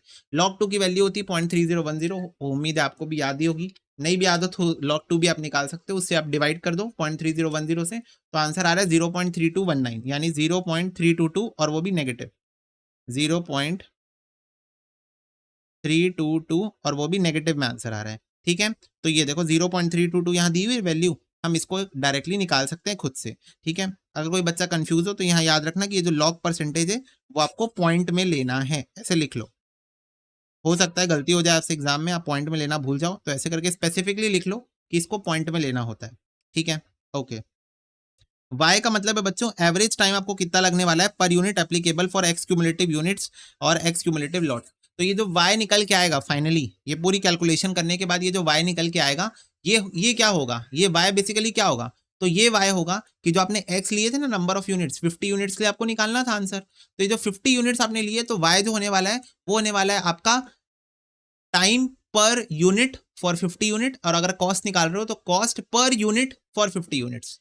ठीक है, तो जो 50 यूनिट्स की आप कैलकुलेशन कर रहे हो उसके लिए कितना टाइम लगेगा पर यूनिट वो बताएगा वाई, और अगर कॉस्ट निकाल रहे हो तो कितना कॉस्ट लगेगा पर यूनिट वो बताएगा वाई। ठीक है, अब देखो, अब एक बात तो है यहाँ पर कि जितना भी आपका लर्निंग कर्व दिया रहता है उसका जो लर्निंग इंडेक्स होता है वो हमेशा किस में होता है, माइनस में होता है। तो बेसिकली जब आप ए एक्स की पावर लिखोगे तो आपको माइनस में लिखना पड़ेगा, तब आपको उसको सॉल्व कैसे करोगे, तो बड़ा सिंपल है बच्चों, यहाँ पर आपको इंडाइसेस का एक फॉर्मूला याद आ रहा होगा, फाउंडेशन में हमने यूज किया।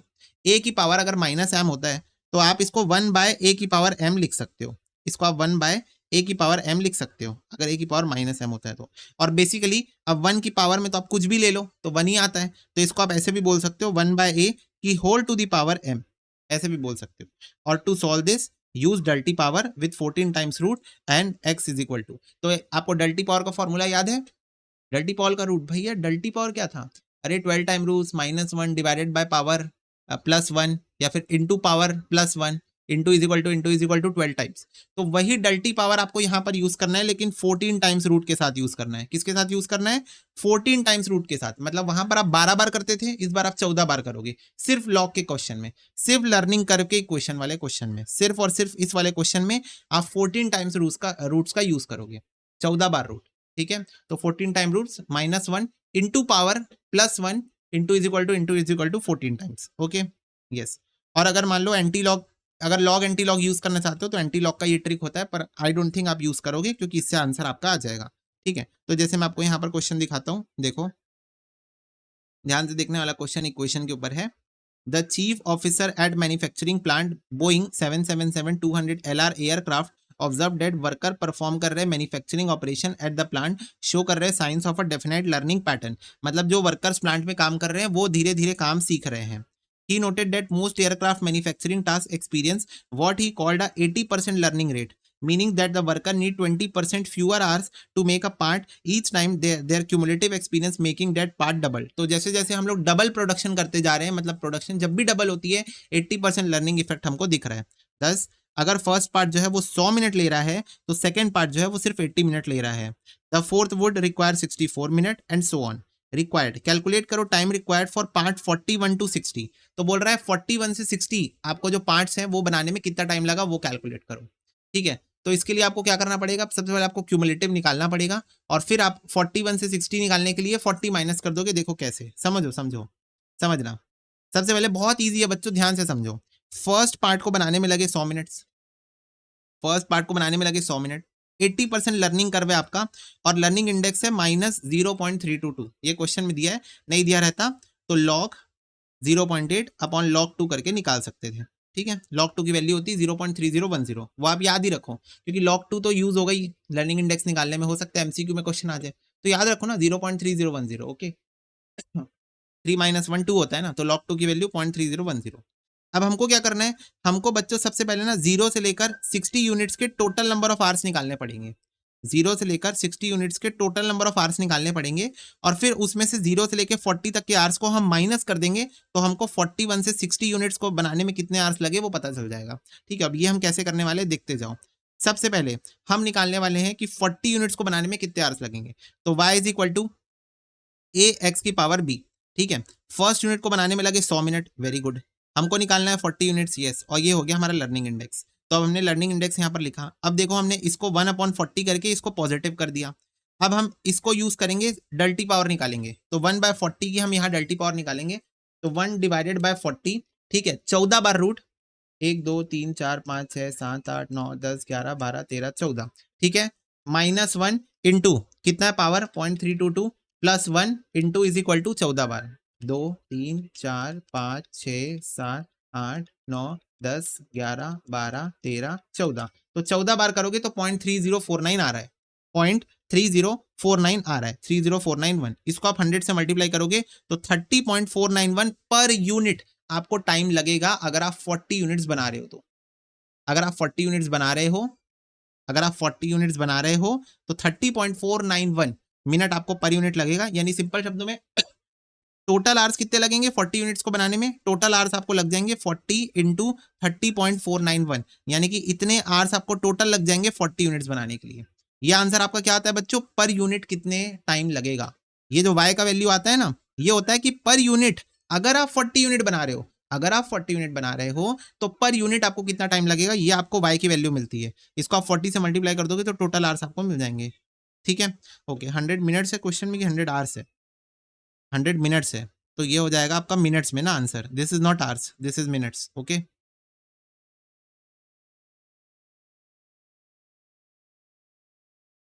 मिनट्स, ठीक है। इसके बाद देखो, अब हम निकालेंगे टोटल आवर्स फॉर 60 यूनिट्स, ठीक है, तो y is equal to 100 into 60 units का हमको निकालना है, divided by learning coefficient, learning index, तो ये अगेन 1/60 ये करेंगे, फिर अगेन 14 टाइम्स रूट 1/60, 14 बार root -1 into 0.322 plus 1 into is equal to 14 times, तो ये आ जाएगा। तो अगर हम 60 यूनिट्स बना रहे हैं तो हर यूनिट को बनाने में एवरेज हमको इतना मिनट्स लगेगा, ठीक है। तो अब आप इसको अगेन 60 से मल्टीप्लाई कर दोगे तो आपको टोटल नंबर ऑफ मिनट्स मिल जाएंगे, टोटल नंबर ऑफ मिनट्स मिल जाएंगे। तो अब बच्चों ये है आपका total time required for production of 60 units, ये है आपका total times required for production of 40 units. तो ये 60 यूनिट्स को 40 यूनिट से माइनस कर दो तो ये आपका आ जाएगा total time required for production of 41 to 60 units, यानी 41st यूनिट से लेकर 60 यूनिट्स को बनाने में आपको जितना टाइम लगेगा वो आपका यहाँ पर आ जाएगा। बोलो यस, यस और नो, यस भैया यस। ओके, तो मैं चाहूंगा आप इसको लिख लिख के एक बार प्रैक्टिस करो अभी के अभी तुरंत तुरंत। और ये जो डल्टी पावर है इसका सोल्यूशन का तरीका मैं आपको यहाँ पर बता देता हूँ एक बार, आप लोग नोट कर लेना, जिन्होंने अभी तक के भी नोट नहीं किया है। मैं क्या बोलूँ बच्चों, मेरे को एक तो दया आ गई आपके ऊपर, और दूसरा अब आप नोट कर लो, ठीक है। 14 times root -1 into power +1 into is equal to 14 times, ठीक है। सिर्फ लॉग के केस में आपको 14 टाइम्स करना होता है, बाकी नॉर्मली 12 टाइम्स करना होता है। सिर्फ लॉग के केस में you have to do it 14 times, okay. तो note down the crux of this question, note down the crux of this question and then note down the solution of this question. जिनके copy में obviously नहीं है, जिनके copy में है करने की जरूरत नहीं, बस कॉपी से रेफर कर लो, don't waste your time, okay. Learning curve का बच्चों एप्लीकेशन कहाँ कहाँ पर होता है, थ्योरी वाला क्वेश्चन है। इंप्रूवमेंट ऑफ प्रोडक्टिविटी के लिए यूज होता है, as the experience is gain performance of worker improve होगी, time taken per unit reduce होता जाएगा, प्रोडक्टिविटी बढ़ती जाएगी। कॉस्ट प्रिडिक्शन के लिए होता है, वर्क शेड्यूल करने के लिए होता है कि कौन से काम को कितना टाइम लगेगा, और स्टैंडर्ड सेटिंग के लिए भी यूज किया जाता है। Theory of learning curve will only hold if the following condition apply, बोल रहा है अगर ये कंडीशन फुलफिल होगी तभी theory of learning curve apply हो पाएगा। There is a significant manual element in the task being considered, ठीक है, तो मतलब बहुत ज्यादा मैनुअल वर्क होना चाहिए, वो उसमें लेबर्स का काम बहुत ज्यादा होना चाहिए, टास्क जो है वो रिपीटेटिव नेचर का होना चाहिए, प्रोडक्शन जो है वो अर्ली स्टेज में होना चाहिए, और इंप्रूवमेंट की स्कोप होनी चाहिए। मतलब ऐसा नहीं कि जो वर्कर 10 साल से काम कर रहे हैं आप उसको लर्निंग कर्व निकालने की कोशिश कर रहे हो, भाई वो तो ऑलरेडी एक्सपीरियंस हो चुका है, तो उस पर अब लर्निंग का स्कोप नहीं होगा। तो अर्ली स्टेज में काम होगा तभी इंप्रूवमेंट का स्कोप होगा। कंसिस्टेंसी होनी चाहिए वर्कफोर्स में, मतलब कंटिन्यूस काम करना चाहिए, रुक रुक के करेंगे तो भूलते जाएंगे। और there must be extensive break in production और worker will forget the skill, और बहुत ज्यादा एक्सटेंसिव ब्रेक नहीं होना चाहिए, there must not be an extensive break during production, नहीं तो वर्कर्स काम भूल जाएंगे और वर्कर जो है वो मोटिवेटेड होने चाहिए, ठीक है। Okay, some of the examples है जो decision that can be aided by learning curve analysis, तो आप ये एक बार रीड कर सकते हो, ठीक है। हेडिंग आप पढ़ के जा सकते हो कि प्रोडक्शन प्लान और लेबर रिक्वायरमेंट की डेवलपमेंट के लिए लर्निंग कर्व का यूज किया जाता है, मैनेजमेंट कंट्रोल के लिए यूज करती है, स्टैंडर्ड कॉस्ट सेट करने के लिए यूज होती है, लाइफ साइकिल कॉस्टिंग होती है ना, जो introduction stage, growth stage, maturity stage, decline stage, उसमें यूज होता है, ठीक है। सीवीपी एनालिसिस में यूज होता है, कैपिटल बजटिंग में यूज होता है, और मेक और बाय डिसीजन में यूज किया जाता है लर्निंग कर्व को, ठीक है। ओके, बात इसके बाद है बच्चों बैलेंस स्कोर कार्ड। ये थ्योरी टॉपिक है और एग्जाम पॉइंट ऑफ व्यू से बहुत ज्यादा इंपॉर्टेंट भी है, ठीक है। ये एक ऐसा मेथड है जो कि डिस्प्ले करता है ऑर्गेनाइजेशन की परफॉर्मेंस को 4 डायमेंशंस में। पहली डायमेंशन होती है फाइनेंशियल पर्सपेक्टिव, दूसरी डायमेंशन होती है कस्टमर का पर्सपेक्टिव, तीसरा होता है इंटरनल बिजनेस का पर्सपेक्टिव, और चौथा होता है लर्निंग एंड ग्रोथ पर्सपेक्टिव। तो ये 4 पर्सपेक्टिव क्या क्या कहते हैं? तो पहला वाला बच्चों फाइनेंशियल पर्सपेक्टिव बात करता है शेयर होल्डर के पॉइंट ऑफ व्यू से, कि शेयर होल्डर को ऑर्गेनाइजेशन से क्या चाहिए, कि ऑर्गेनाइजेशन उनका वेल्थ मैक्सिमाइजेशन करे, प्रॉफिट मैक्सिमाइजेशन करे, रिटर्न ऑन इन्वेस्टमेंट कमाए, वो चाहता है share holder. The perspective evaluate the profitability of the strategy because cost reduction relative to competitors, cost and sales growth are the key strategy initiatives. The financial perspective focus on how much of operating income and return on capital result from reducing cost and selling more units, ठीक है। तो इसका काम यही होता है कि ज्यादा से ज्यादा यूनिट्स बेचो, कॉस्ट कम करो, प्रॉफिट बढ़ाओ, ऑर्गेनाइजेशन की सेल्स बढ़ाओ। नेक्स्ट है कस्टमर पर्सपेक्टिव। ये पर्सपेक्टिव आइडेंटिफाई करता है टारगेट मार्केट सेगमेंट को, वो मेजर करता है कंपनी की सक्सेस को in their element to monitor its growth objective, number of new customer और कस्टमर का सेटिस्फैक्शन। तो कस्टमर सेटिस्फैक्शन इस पॉइंट ऑफ व्यू से बात करता है कि अच्छी क्वालिटी का प्रोडक्ट मिल रहा है कि नहीं, कस्टमर कितने बार रिपीट होके आ रहे हैं, कितने कस्टमर्स नए कस्टमर्स को खींच के ला रहे हैं, और कस्टमर्स का ओवरऑल सेटिस्फैक्शन क्या है ऑर्गेनाइजेशन से, ठीक है। इंटरनल बिजनेस पर्सपेक्टिव किस बारे में बात करते हैं? ये बात करता है this perspective focus on internal operation that further customer perspective by creating the value for customer, or further financial perspective by increasing the shareholder value. Chipset determination internal business process improvement target after benchmarking against his main competitor. तो internal business perspective बोलता है कि मैं ना internal business के operations कैसे चल रहे हैं उस पर फोकस करूंगा, इससे ना ऊपर वाले दोनों को फायदा होगा। इंटरनल बिजनेस में मैं क्वालिटी स्टैंडर्ड चेक करूंगा, कॉस्ट कंट्रोल्स पे फोकस करूंगा, तो उससे कस्टमर को सस्ते में अच्छा प्रोडक्ट मिलेगा और उसको सेटिस्फेक्शन मिलेगी, और लोगों को लाएगा, और इसके वजह से सेल्स बढ़ेगी, और सेल्स बढ़ेगी और क्या क्या कॉस्ट कम हो रहा है तो इसकी वजह से आरओआई बढ़ेगा, तो शेयर होल्डर को फायदा होगा। तो ऊपर वाले दो को मैं क्या करता हूँ, असिस्ट करता हूँ बेसिकली, ठीक है। ये इंटरनल बिजनेस प्रोसेस पर्सपेक्टिव के अंदर 3 सब प्रोसेस होते हैं। इनोवेशन प्रोसेस, जहां पर आप नए प्रोडक्ट बनाते हो, सर्विस और प्रोसेस बनाते हो जिससे कस्टमर की नीड, कॉस्ट कम करने में और ग्रोथ को प्रमोट करने में हेल्प मिलती है। टेक्नोलॉजी का इंट्रोडक्शन भी होता है यहाँ पर। ऑपरेशन प्रोसेस पे फोकस करते हैं, जहां पर हम प्रोड्यूसिंग और डिलीवरिंग द एग्जिस्टिंग प्रोडक्ट और सर्विस जो है वो कस्टमर की नीड को मीट कर रही है कि नहीं, उस पर ध्यान देते हैं, ठीक है। इंप्रूव करते हैं मैन्युफैक्चरिंग क्वालिटी, रिड्यूस करते हैं डिलीवरी टाइम और स्पेसिफाइड डिलीवरी डेज को मीट करना। पोस्ट सेल सर्विसेज, जहां पर हम लोग सेल्स और सपोर्ट देते हैं कस्टमर को अगर बाद में उसको कोई प्रॉब्लम आ रही है तो, ठीक है। तो ये सब चीजें करके हम ऊपर वाले दोनों पर्सपेक्टिव को असिस्ट करते हैं। फाइनली ये बच्चों लर्निंग एंड ग्रोथ पर्सपेक्टिव, जहां पर हम इनोवेशन और ट्रेनिंग्स की बातें करते हैं। तो देखो ये पर्सपेक्टिव आइडेंटिफाई करता है कैपेबिलिटीज ऑर्गेनाइजेशन का, जिसपे वो एक्सेल करे ताकि वो अचीव कर सके सुपीरियर इंटरनल प्रोसेस, जो कि कस्टमर के लिए और शेयर होल्डर के लिए वैल्यू बना रही है, ऊपर हमने पढ़ लिया, ठीक है। कंपनी का learning and growth perspective 3 capabilities में एम्फेसाइज करता है। पहला, एम्प्लॉय की कैपेबिलिटी मेजर्ड होगी यूजिंग एम्प्लॉय का एजुकेशन और स्किल। दूसरा, इंफॉर्मेशन सिस्टम की कैपेबिलिटी मेजर की जाएगी by performance, by percentage of manufacturing process with real time feedback, यानी रियल टाइम बेसिस पे हम ये चेक करेंगे कि हमारा इंफॉर्मेशन सिस्टम कितना स्ट्रांगली हमको ये बता रहा है कि किस स्पीड से हमारा मैन्युफैक्चरिंग प्रोसेस चल रहा है, रिस्पॉन्स टाइम की बात कर रहे हैं। और मोटिवेशन मेजर्ड बाय एम्प्लॉय का satisfaction, percentage of manufacturing and sales, employ line employ empowered to manage the process, और कैसे हमारे एम्प्लॉय सेटिस्फाइड है या नहीं, और अगर वो सेटिस्फाइड है तो वो कैसे पता चलेगा, हम लोग ये देखेंगे उनकी परफॉर्मेंस कैसी है। परफॉर्मेंस अच्छी मतलब वो सेटिस्फाइड चल रहे हैं, ठीक है। तो दीज आर द थिंग्स जो कि आपके चारों पर्सपेक्टिव में आती है। फाइनेंशियल पर्सपेक्टिव में शेयर होल्डर, कस्टमर पर्सपेक्टिव में customer satisfaction, number of repeat customer और न्यू कस्टमर, इंटरनल बिजनेस जो कि इंटरनल ऑपरेशंस को इंप्रूव करने में, इंप्रोवाइज करने में, ग्रोथ और डेवलपमेंट फोकस करता है ताकि ये दोनों को असिस्ट कर सके।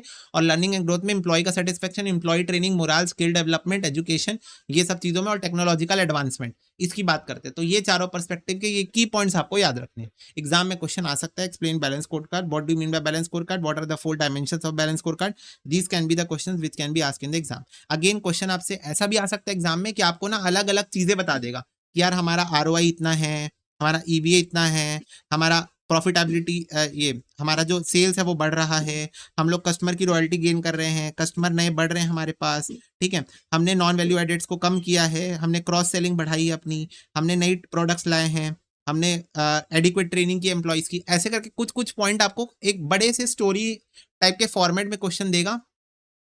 ऐसा आ सकता है क्वेश्चन, ठीक है, फ्यूचर में जिस अटेम्प्ट में आ जाए, केस स्टडी टाइप का क्वेश्चन होगा, आपको स्टोरी टाइप बता देगा, उसके अंदर ये कुछ कुछ कीवर्ड्स को छुपा देगा, आपसे बोलेगा बताओ ये कीवर्ड्स कौन से पर्सपेक्टिव में आते हैं। तो बच्चों ये आप याद कर लो, इंक्रीजिंग ROI EVA, सेल्स बढ़ाना, प्रॉफिटेबिलिटी बढ़ाना, मोस्ट प्रॉफिटेबल कंपनी बनना, हाईएस्ट मार्केट शेयर करना, ये सब फाइनेंशियल पर्सपेक्टिव में आता है। और ये सब कैलकुलेट करने के लिए आप ये वाले परफॉर्मेंस मेजर्स को यूज करते हो, ठीक है, ऑपरेटिंग रेशियो, ROI EVA वगैरह।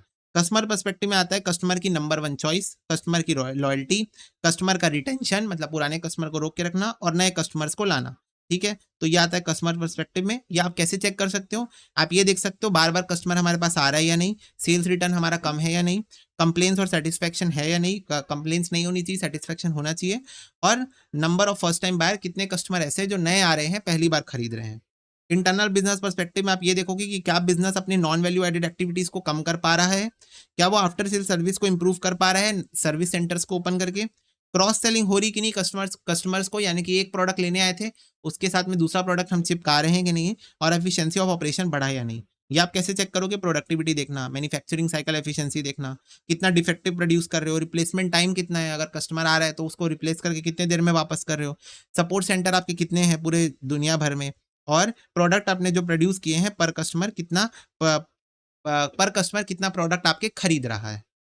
लर्निंग एंड ग्रोथ में आप देखो कि टेक्नोलॉजी अपडेटेड है या नहीं, कितने नए प्रोडक्ट्स आपने लाए वो करके, रिसर्च एंड डेवलपमेंट करके, इंप्लॉय का मोरल और satisfaction up to the mark है कि नहीं, और ट्रेनिंग कर रहे हो कि नहीं। इससे क्या ये कैसे पता चलेगा, ये देखो R&D में कितना पैसा लगा रहे हो, न्यू प्रोडक्ट्स कितने इंट्रोड्यूस कर रहे हो, इंप्लॉय का सेटिस्फेक्शन रेट क्या है, और ट्रेनिंग आवर्स कितना है, इंप्लॉय टर्नओवर कैसा है, ये सबसे आप इसको कैलकुलेट कर सकते हो। तो these are the objectives of the perspective and these are how you can calculate this, ठीक है। तो ये क्या है बच्चों, ये ऑब्जेक्टिव है कि ये पर्सपेक्टिव कौन सा ऑब्जेक्टिव अचीव करना चाहते हैं, ये जो पर्सपेक्टिव है चारों, ये कौन सा ऑब्जेक्टिव अचीव करना चाहते हैं वो बीच वाले टेबल में दिया, और लास्ट वाले टेबल में दिया है कि उस ऑब्जेक्टिव को आप कैलकुलेट कैसे करोगे नंबर्स में, कैलकुलेट कैसे करोगे नंबर्स में, वो आपको परफॉर्मेंस मेजर में दिया हुआ है। इसी के साथ आपका वाला चैप्टर होता है पूरा का पूरा समाप्त। अब हम करने वाले हैं आपके प्रीवियस ईयर क्वेश्चंस, ठीक है, ओके भैया।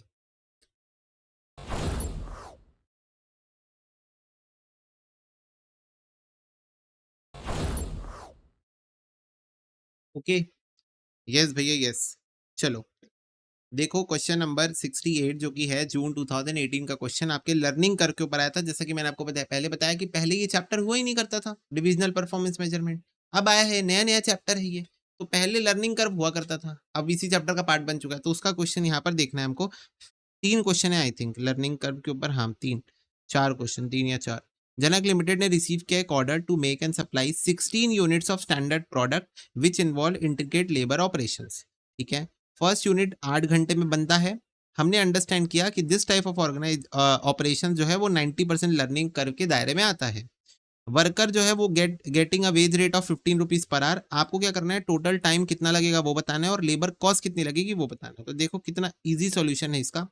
देखो 16 यूनिट बनानी है, तो 1 डबल कर दो, 2 डबल कर दो, 4 डबल कर दो, 8 डबल कर दो, 16, और जैसे जैसे यूनिट डबल होते जाएगी, पहली यूनिट को बनाने में 8 घंटा लगा, डबल होगी 80%, सॉरी 90% हो जाएगा, ठीक है, इसका 90% हो जाएगा, 90%। जैसे यूनिट डबल होगी इसका 90% हो जाएगा, फिर डबल होगी 90% हो जाएगा, फिर डबल होगी 90% हो जाएगा। इस प्रकार से चीजें चलेगी। अब ये जो हमने निकाला 90%, ये क्या है, ये है average time per unit. Per unit हमको बताना है कि 16 यूनिट्स को बनाने में टोटल टाइम कितना लगा, तो 16 यूनिट्स को बनाने में ये लगा एवरेज टाइम पर यूनिट। इन दोनों को मल्टीप्लाई कर दो, इन दोनों को मल्टीप्लाई कर दो, तो ये आपको मिल जाएगा 83.98 आवर्स लगा 16 यूनिट्स को बनाने में, ठीक है। आपसे पूछा कॉस्ट कितना लगेगा, तो हम पर आवर 15 रुपए की पेमेंट करते हैं, तो 83.98 इंटू 15, तो ये आ जाएगा 1259.70, सिंपल। ओके, इतना इजी क्वेश्चन अब आप एक्सपेक्ट नहीं कर सकते हो एग्जाम में, नहीं क्या पता आ भी जाए अगर आपकी किस्मत अच्छी हो तो, पर इक्वेशन बेस्ड क्वेश्चन आना चाहिए, मेरा ऐसा मानना है। रेडियंस इंजन्स लिमिटेड मैन्युफैक्चर कर रहे हैं engine mounting for Akash airlines. They have been asked to bid a prospective contract for 30 engine mounting for the jet aircraft. तो बोल रहे हैं 30 इंजन के लिए वो कॉन्ट्रैक्ट एग्जीक्यूट करना चाहते हैं। They have just completed initial run of 10 of these mounting at the following cost. बोल रहा है कि हमको एक ऐसा इंजन का कॉस्ट आने वाला है, एक ऐसे इंजन की रिक्वायरमेंट डिमांड आने वाली है जिसमें वो 30 इंजन हमसे मांगेंगे। हमने ऑलरेडी 10 इंजन बना लिए हैं। 10 इंजन हमने जो ऑलरेडी बना लिए हैं उसी के 30 इंजन की डिमांड अभी आने वाली है। 10 हमने ऑलरेडी बना लिए पर 30 की डिमांड और आने वाली है। 30 की डिमांड और आने वाली है। ठीक है, 10 इंजन को बनाने में हमारा इतना मटेरियल लग चुका है, इतना लेबर लग चुका है 2000 घंटे, इतना वेरिएबल ओवरहेड लग चुका है 0.5 पर आवर और इतना फिक्स्ड ओवरहेड लग चुका है 1 रुपये पर आवर के हिसाब से। 18,000 का खर्चा 10 इंजन को बनाने में हो चुका है और उसी का फर्दर 30 इंजन का डिमांड और आने वाला है। 80% लर्निंग कर्व में फॉल कर रहा है ये इंजन का जो मैन्युफैक्चरिंग है। मार्केटिंग डायरेक्टर बिलीव कर रहा है कि कोटेशन जो है वो अनलाइकली टू बी एक्सेप्टेड होगा अगर 38,000 से ज़्यादा प्राइस आपने चार्ज किया तो। मतलब सामने वाला बोलेगा रहने दो, मुझे नहीं बनवाना। तो as the company are short of work he believe the contract is vital, और कंपनी के पास अभी काम नहीं है करने के लिए, तो कंपनी सोच रही है ये कॉन्ट्रैक्ट हमको चाहिए, मतलब चाहिए।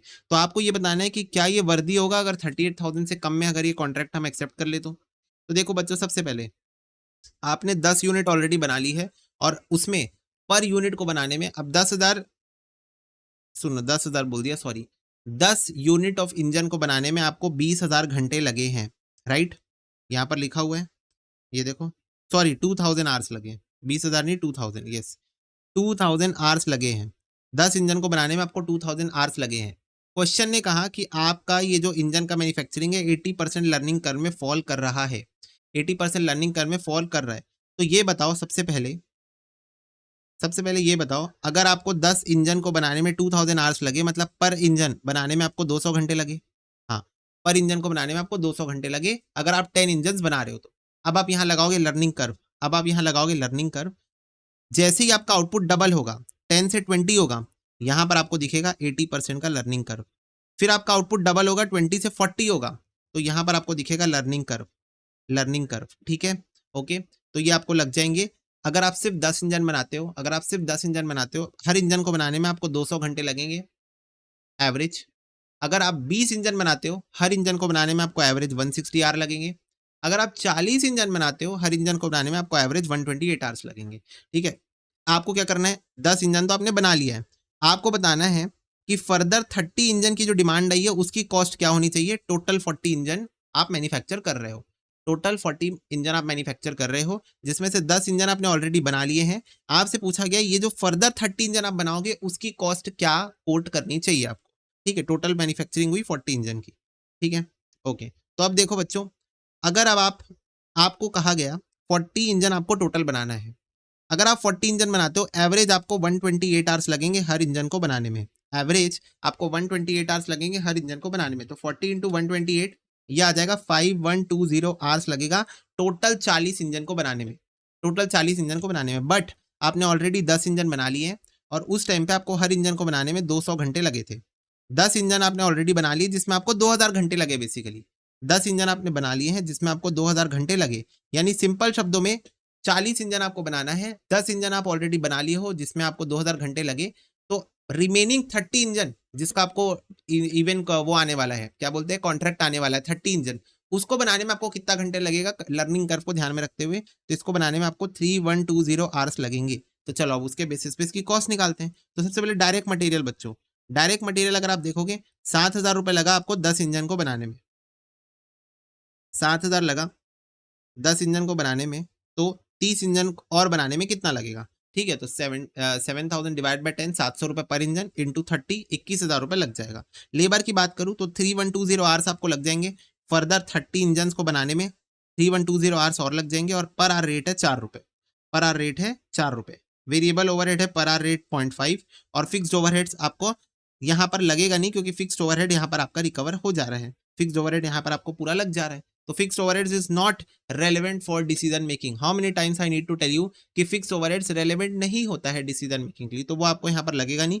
तो 35,040 आपकी कॉस्ट आ रही है और क्वेश्चन ने आपको कहा था कि वो जो कोटेशन है वो 38,000 से ज्यादा में एक्सेप्ट नहीं करेगा, पर 38,000 या उससे कम में एक्सेप्ट कर लेगा। तो क्या आप ये कॉन्ट्रैक्ट एक्सेप्ट कर सकते हो? हाँ कर सकते हो, क्योंकि आपका खर्चा हो रहा है 35,000 का, तो आपको 2960 का प्रॉफिट होगा पर इंजन अगर आप 38,000 में बेचोगे। तो 38,000 में बेचोगे तो आपका 2960 का प्रॉफिट होगा। तो बस आपको ये ध्यान में रखना है कि देखो, इस कंपनी के पास ऑलरेडी 10 इंजन कंपनी ने बनाए थे, और उस कंपनी को अब एडिशनल 30 इंजन का कॉन्ट्रैक्ट आ रहा है। आपको ये बताना था कि एडिशनल 30 इंजन का हमारा कॉस्ट क्या होना चाहिए, ठीक है। तो 10 इंजन हमने ऑलरेडी बना लिया और इस 10 इंजन को बनाने में, हर इंजन को बनाने में हमको 200 घंटे लगे। हमने लगाया लर्निंग कर्व यहाँ पर, लर्निंग कर्व लगाया तो आया फिर 160। अगर आप डबल कर दोगे आउटपुट को यानी 20 कर दोगे तो फिर डबल कर दोगे 40 कर दोगे तो आ गया 128 पर यूनिट, ठीक है। 128 आवर्स पर यूनिट आ जाएगा। तो 40 इंजन को बनाने में एवरेज, हर इंजन को बनाने में आपको 128 घंटे लग रहे हैं यानी 5120 आवर्स लगेंगे। शुरू के 10 इंजन को बनाने में आपको 2000 घंटे लगे थे, यानी जो आप लर्निंग कर्व के कारण जो आप एडिशनल 30 इंजन का ऑर्डर आ रहा है उसको जब आप बनाओगे तो आपको सिर्फ 3120 आवर्स लगेंगे, 3120 आवर्स लगेंगे बिकॉज ऑफ लर्निंग कर्व। तो उसी के हिसाब से आप कैलकुलेशन करोगे अपनी cost. 3120 hours, 3120 hours, fix overhead नहीं लगेगा, इररिलेवेंट फॉर डिसीजन मेकिंग, क्योंकि आप ये कॉन्ट्रैक्ट एक्सेप्ट करो या मत करो, फिक्स ओवरहेड्स तो इनकर होगी। It is irrelevant for decision making. इसके ऊपर एक एमसीक्यू भी आया था एग्जाम में कि बताओ फिक्स ओवरहेड कब रेलेवेंट होती है। तो फिक्स ओवरहेड तब रेलेवेंट होती है जब वो डिफरेंशियल होती है, जब वो डिस्क्रिशनरी होती है। मतलब डिस्क्रिशनरी मतलब आपका मन है तो करो, नहीं है तो मत करो खर्चा, तो वो होता है डिस्क्रिशनरी कॉस्ट। तो फिक्स्ड ओवरहेड्स तब रेलेवेंट होती है जब वो डिस्क्रिशनरी होती है। ओके, चलो इसको नोट करो। जब भी आउटपुट डबल होगा आपका लर्निंग कर्व लगेगा, ठीक है। देखो नेक्स्ट क्वेश्चन, डांडिया लिमिटेड एक मैन्युफैक्चरिंग कंपनी है जिन्होंने रिसीव किया एक order 16 units of a new product का। सो फार 4 यूनिट्स कंप्लीट हो चुके हैं ऑलरेडी, 4 यूनिट्स हमने ऑलरेडी बना लिए हैं। First unit required 40 direct labour hours and a total of 102.40 direct labour hours has been recorded for 4 units. तो बोल रहा है जो पहली यूनिट हमने बनाई थी उसको बनाने में 40 घंटे लगे थे और 4 यूनिट्स को क्यूमुलेटिव बनाने में 102.40 आवर्स लगे। इसके पीछे रीजन क्या है, 80% लर्निंग कर्व का इफेक्ट है। डायरेक्ट कॉस्ट जो कि हमने एट्रीब्यूट किया है, in which the units is manufacture it's cost as direct material 30 रुपए पर यूनिट, लेबर 6 रुपए per hour, variable overhead 0.5 per our और fixed overhead 0.5 per hour. You are required to produce an estimated product cost for the initial order based on the cost data. तो ये जो आपको initial order मिला ना, 16 units का जो नया ऑर्डर आपको मिला, 16 यूनिट्स का जो नया ऑर्डर, न्यू प्रोडक्ट का जो ऑर्डर आपको मिला, इसके लिए आपको कॉस्टिंग बतानी है। ओके, यस भैया। तो पहले ये समझो बच्चों, जैसे जैसे प्रोडक्शन डबल होते जाता है, जैसे जैसे प्रोडक्शन डबल होते जाता है आपका लर्निंग इफेक्ट दिखता है आपको। पहले आपको 40 घंटे लगे, फिर उसका 80%, फिर 80%, फिर 80%, फिर 80%, फिर 80%, और ये आपकी पर यूनिट का टाइम है, ठीक है। Time per unit, hours per unit है ये। तो अब आप इसको मल्टीप्लाई करोगे, जैसे इसको 1 से मल्टीप्लाई करोगे तो ये टोटल टाइम आ जाएगा। ये 2 से मल्टीप्लाई करोगे, ये 4 से मल्टीप्लाई करोगे, 8 से, 16 से, 32 से मल्टीप्लाई करोगे तो ये टोटल टाइम कितना लग रहा है वो आ जाएगा। आपको क्या बताना है, आपको बताना है कि 16 यूनिट्स को बनाने में मेरा कितना खर्चा आएगा। तो सबसे पहले तो मटेरियल की कॉस्ट बच्चों 30 रुपए पर यूनिट है, इंटू 16 कर दोगे 480 आ जाएगा। अब उसके बाद यहाँ देखो 16 यूनिट्स को बनाने में इतने घंटे लग रहे हैं, 16 यूनिट्स को बनाने में इतने घंटे लग रहे हैं, तो इतने घंटे इंटू आपका 6 रुपए पर आवर, तो ये आ गया आपकी लेबर की कॉस्ट। इतने घंटे इंटू 0.5 पर आवर, ये आ गया आपकी वेरिएबल ओवरहेड्स की कॉस्ट। इतने घंटे इंटू 5 रुपए पर आवर, तो ये आ गई फिक्स्ड ओवरहेड। ये आ गई आपकी टोटल कॉस्ट। अब तुम बोलोगे भैया आपने यहाँ पर फिक्स्ड ओवरहेड्स क्यों लिया। मैंने कहा कंपेयर कर रहे हो, अच्छे से करो कंपेयर।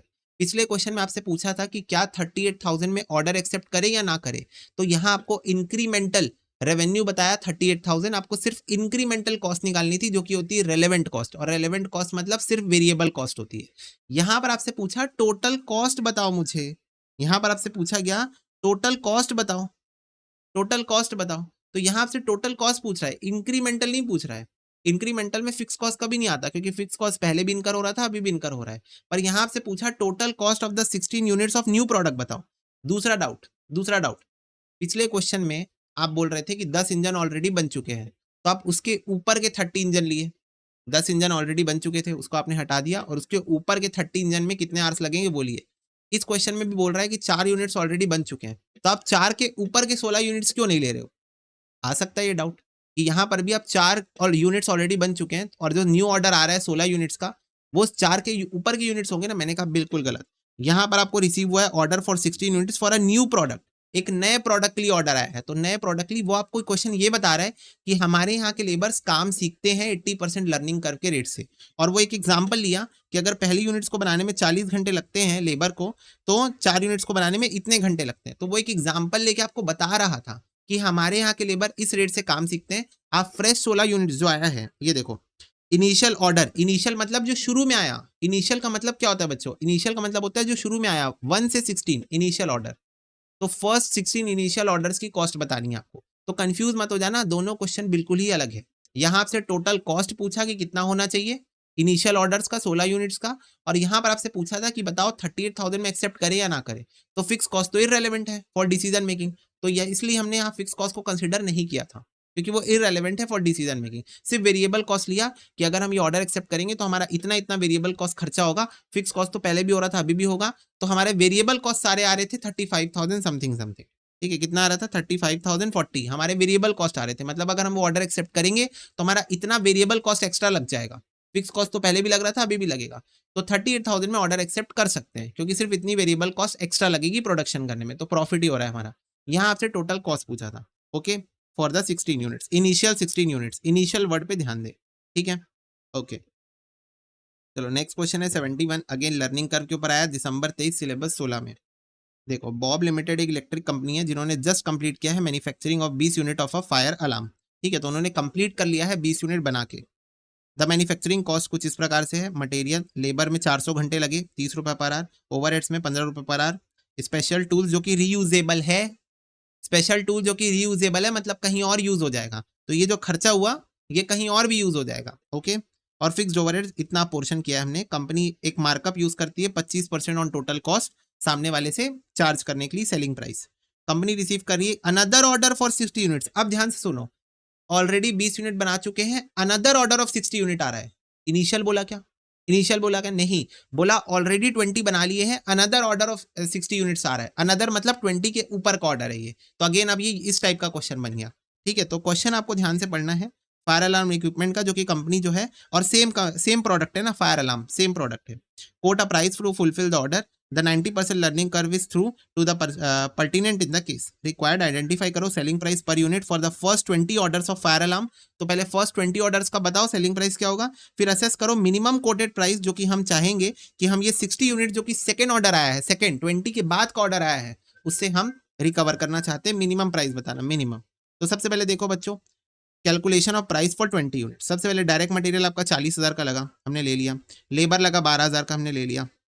6,000 और 12,000 का ये लगा, 6,000 12,000 का फिक्स ओवरहेड हमने यहाँ टोटल कॉस्ट ले लिया। इस टोटल कॉस्ट में हम 25% का मार्कअप करेंगे, क्योंकि क्वेश्चन ने हमको बताया है कि हम टोटल कॉस्ट पे 25% बढ़ा के बेचते हैं। तो टोटल कॉस्ट पे 25% बढ़ाएंगे तो 95,000 आ गया। 20 से डिवाइड कर देंगे तो पर यूनिट कॉस्ट आ गई 4750। पर यूनिट कॉस्ट आ गई 4750। तो ये हमारा टास्क 1 कंप्लीट। ये था question number 1, very very simple. अब आते हैं लर्निंग कर्व वाले में। तो पहले ये बताओ बच्चों, 400 घंटे हमको लगे 20 यूनिट को बनाने में। 400 घंटे लगे 20 फायर अलार्म बनाने में, यानी हर फायर अलार्म को बनाने में लगे 20 घंटे। ठीक है, अब लगाते हैं लर्निंग कर्व। 20 फायर अलार्म हमने बनाया, हर फायर अलार्म को बनाने में लगे 20 घंटे। ठीक है, तो टोटल 400 घंटे लगे, यानी पर फायर अलार्म 20 घंटे लगे। अब जैसे ही आउटपुट डबल होगा, जैसे ही आउटपुट डबल होगा 90% लर्निंग कर्व अपना जादू दिखाएगा, और पर यूनिट आपके एवरेज आवर्स हो जाएंगे 18 घंटे। ठीक है, फिर जैसे ही आउटपुट फिर से डबल होगा, जैसे ही आउटपुट फिर से डबल होगा, आपका 90% लर्निंग कर्व अपना जादू दिखाएगा, और पर यूनिट 16.2 आवर्स हो जाएंगे, 16.2 आवर्स पर यूनिट। तो टोटल आवर्स कितने लगेंगे 80 यूनिट्स को बनाने में? 16.2 आवर्स लगेंगे पर यूनिट, इंटू 80 कर दो तो 1296 आवर्स लगेंगे। बट 20 यूनिट हमने शुरू की ऑलरेडी बना ली है, जिसमें 400 घंटे लग चुके हैं, तो उसको आप माइनस कर दो, तो फर्दर 60 यूनिट्स को बनाने में आपको 896 आवर्स लगने वाले हैं। फर्दर 60 यूनिट्स को बनाने में आपको 896 आवर्स और लगने वाले हैं। अब इसकी कॉस्ट निकालेंगे, तो डायरेक्ट मटेरियल की बात करूं तो 40,000 रुपए का मटेरियल लगा था 20 यूनिट को बनाने में, तो 60 यूनिट्स को बनाने में 1,20,000 का मटेरियल लगेगा। Direct labour 30 rupees per hour है, तो 896 आवर्स यहाँ से लेंगे into 30। Variable overhead into 15। Fix cost हम लेंगे नहीं, क्योंकि वो एब्जॉर्ब हो जाती है, इररेलेवेंट है फॉर डिसीजन मेकिंग। आपसे पूछा है मिनिमम कॉस्ट ना, मिनिमम कॉस्ट आप कितना चार्ज करोगे, तो वहां फिक्स ओवरहेड्स नहीं लोगे, क्योंकि फिक्स ओवरहेड्स पहले भी इनकर हो रही थी, अभी भी इनकर हो रही है, तो सिर्फ डिफरेंशियल कॉस्ट लोगे, सिर्फ डिफरेंशियल कॉस्ट लोगे। क्योंकि आपसे पूछा मिनिमम प्राइस बताओ, टोटल कॉस्ट कितना खर्चा हुआ ये नहीं बोल रहा है, बोल रहा है मिनिमम प्राइस बताओ, जो कि आपको देना है फर्दर ऑर्डर के लिए, वो भी not initial order. Initial order में तो हमने फिक्स ओवरहेड्स लिया था, इनिशियल ऑर्डर में हमने फिक्स ओवरहेड लिया था। और दूसरी बात, क्वेश्चन आपको इनिशियल ऑर्डर में ये नहीं बोला था मिनिमम प्राइस बताओ, ये नहीं बोला था। और दूसरी बात, इनिशियल ऑर्डर से हम फिक्स ओवरहेड्स को रिकवर करते हैं, ठीक है। बाद में जो ऑर्डर्स आते हैं उसमें क्या होता है, ब्रेक इवन पॉइंट को हम क्रॉस कर चुके होते हैं। तो क्योंकि हम ब्रेक इवन पॉइंट को क्रॉस कर चुके होते हैं तो उसके बाद हमको फिक्स ओवरहेड्स रिकवर करना ही नहीं होता है, वो हमारे इनिशियल ऑर्डर से ही रिकवर हो चुका होता है फिक्स ओवरहेड्स, तो बाद में हमको जरूरत भी नहीं पड़ती है, ठीक है। तो ये हमारी रेलेवेंट कॉस्ट है 60 यूनिट्स को बनाने में। ये टोटल कॉस्ट आ गई। कंपनी को 25% का मार्कअप चाहिए होता है अपने कॉस्ट पे, तो ये आप ऐड करोगे तो दिस इज द प्राइस जो कि आप चाहोगे कि मिनिमम आपको मिले, मिनिमम आपको इतना मिले 25% प्रॉफिट ऐड करने के बाद, डिवाइडेड बाय 60 यूनिट्स करोगे तो पर यूनिट आप इतना प्राइस कोट करना चाहोगे, ठीक है। तो यहाँ पर आप देखो पर यूनिट आ रहा था 4750, यहाँ पर आ रहा है 3340, क्योंकि यहाँ से अब फिक्स कॉस्ट हट चुकी है, फिक्स कॉस्ट अब नहीं है, फिक्स कॉस्ट हमने इनिशियल ऑर्डर से रिकवर कर ली है, तो यहाँ पर हम फर्दर ऑर्डर में फिक्स कॉस्ट नहीं लिए हैं, ठीक है। तो इतना प्राइस आ रहा है और 25% का मार्कअप है। भैया एक और डाउट है, क्या भैया यहाँ पर आपसे पूछा था मिनिमम प्राइस जो हम चार्ज कर सकते हैं, ठीक है, मिनिमम प्राइस, तो क्या, तो आपने यहाँ पर प्रॉफिट क्यों ऐड किया? आप कॉस्ट ही ले लेते मिनिमम प्राइस के बेसिस पे, आप कॉस्ट ले लेते और उसी को डिवाइड कर देते और बोलते कि हम इतना चार्ज करेंगे। तो बेटा ये बताओ, अगर मेरे को सिर्फ कॉस्ट ही रिकवर करना है तो मैं ये कॉन्ट्रैक्ट एग्जीक्यूट ही क्यों करूंगा? इतना मेहनत करूंगा फिर 1 रुपए का प्रॉफिट भी नहीं कमाऊंगा, तो मैं ये कॉन्ट्रैक्ट एक्सेप्ट ही नहीं करूंगा। क्या ये कंपनी बैंक्रप्सी के कगार पर है? इस क्वेश्चन में कंपनी बैंक्रप्सी के कगार में थी, short of work, short of work. क्या इस क्वेश्चन में ऐसा है? नहीं है। तो इसलिए आपसे पूछा मिनिमम प्राइस आप कितना चार्ज कर सकते हो, तो हम मिनिमम प्राइस इतना चार्ज कर सकते हैं अपना 25% प्रॉफिट मार्जिन मेंटेन करते हुए। ओके, यस भैया, डन। चलो नेक्स्ट 72 क्वेश्चन आपका बड़ा इजी क्वेश्चन है। ये न्यू सिलेबस में लर्निंग कर्व का क्वेश्चन आया, न्यू सिलेबस के अंदर आया ना, तो आप समझ जाओ न्यू सिलेबस में भी क्या ही रेलेवेंस है इसका। मेसर्स केशव इंडस्ट्री ने रिसीव किया एक वर्क ऑर्डर, ठीक है, to make 64 pieces of logo engraving work और MS end fitting which involve integrate labour operation. तो हमको 64 पीस बनाना है। लोगो एनग्रेविंग जो है वो डन होती है स्पेशलाइज मशीन में, जो कि प्रोसेस करती है 2 लोगो एनग्रेविंग एट अ टाइम, मतलब 2-2 के स्लॉट में बनता है।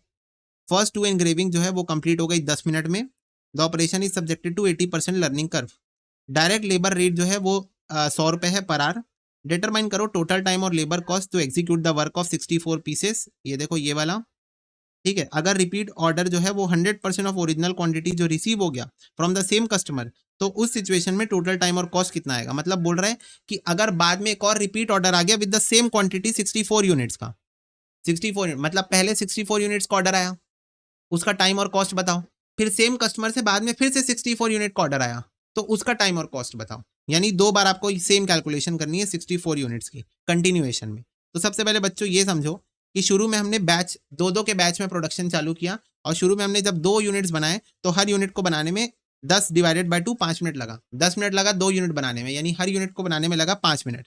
अब आप इसमें लर्निंग कर्व लगाओगे जो कि आपका 80%, तो जैसे जैसे आउटपुट डबल होते जाएगा देखते जाओ। और मैंने यहाँ 128 तक लेके गया हूँ, क्यों? क्योंकि आपका जो 64 यूनिट्स है उसका डबल होता है, 64 का डबल होता है 128, तो मेरे को 128 तक का डेटा चाहिए, क्योंकि कस्टमर पहले 64 मंगाएगा फिर 64 मंगाएगा, तो इसका निकालने के लिए मेरे को टोटल 128 का आवर्स चाहिए होगा, ठीक है। तो 5 मिनट का 80%, फिर 80%, फिर 80%, फिर 80, फिर 80, फिर 80, 80%, तो ये आपका पर यूनिट आवर्स आ रहा है। मेरे को 2 डेटा चाहिए, मेरे को चाहिए फर्स्ट 64 ऑर्डर को एग्जीक्यूट करने के लिए, फर्स्ट 64 ऑर्डर को एग्जीक्यूट करने के लिए हर यूनिट में इतने घंटे लगे, सॉरी इतने मिनट्स लगे, तो इसको इससे मल्टीप्लाई करो, टोटल मेरे को इतने मिनट्स लगे, टोटल मेरे को इतने मिनट्स लगे फर्स्ट 64 यूनिट्स को बनाने में। फिर जब आउटपुट डबल हुआ तो पर यूनिट इतने मिनट्स लगे, टोटल नंबर ऑफ मिनट्स लगे इतने 128 यूनिट्स को बनाने में, 128 यूनिट्स को बनाने में टोटल इतने मिनट्स लगे, ठीक है। तो ये 2 डेटा मेरे को चाहिए था।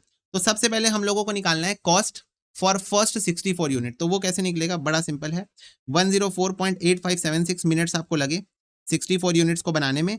आप इसको 60 से डिवाइड करोगे ताकि आपको कितने आवर्स लगे ये पता चल जाए, क्योंकि डेटा मिनट्स में दिया है, डेटा मिनट्स में दिया है, आपको नंबर ऑफ आवर्स जानने हैं, तो आप 60 से डिवाइड कर दोगे तो कितने घंटे लगे पता चल जाएगा। और हर घंटे आपका रेट है 100 रुपए, हर घंटे का रेट है 100 रुपए, तो this is the cost for first 64 units. उसके बाद आपको ये पता लगाना है कि 128 यूनिट्स के लिए, 128 यूनिट्स के लिए आपको कितनी कॉस्ट लगी। तो 128 के लिए आप कैसे निकालोगे? देखो पहले आप ये लाइन पढ़ लो ना अच्छे से।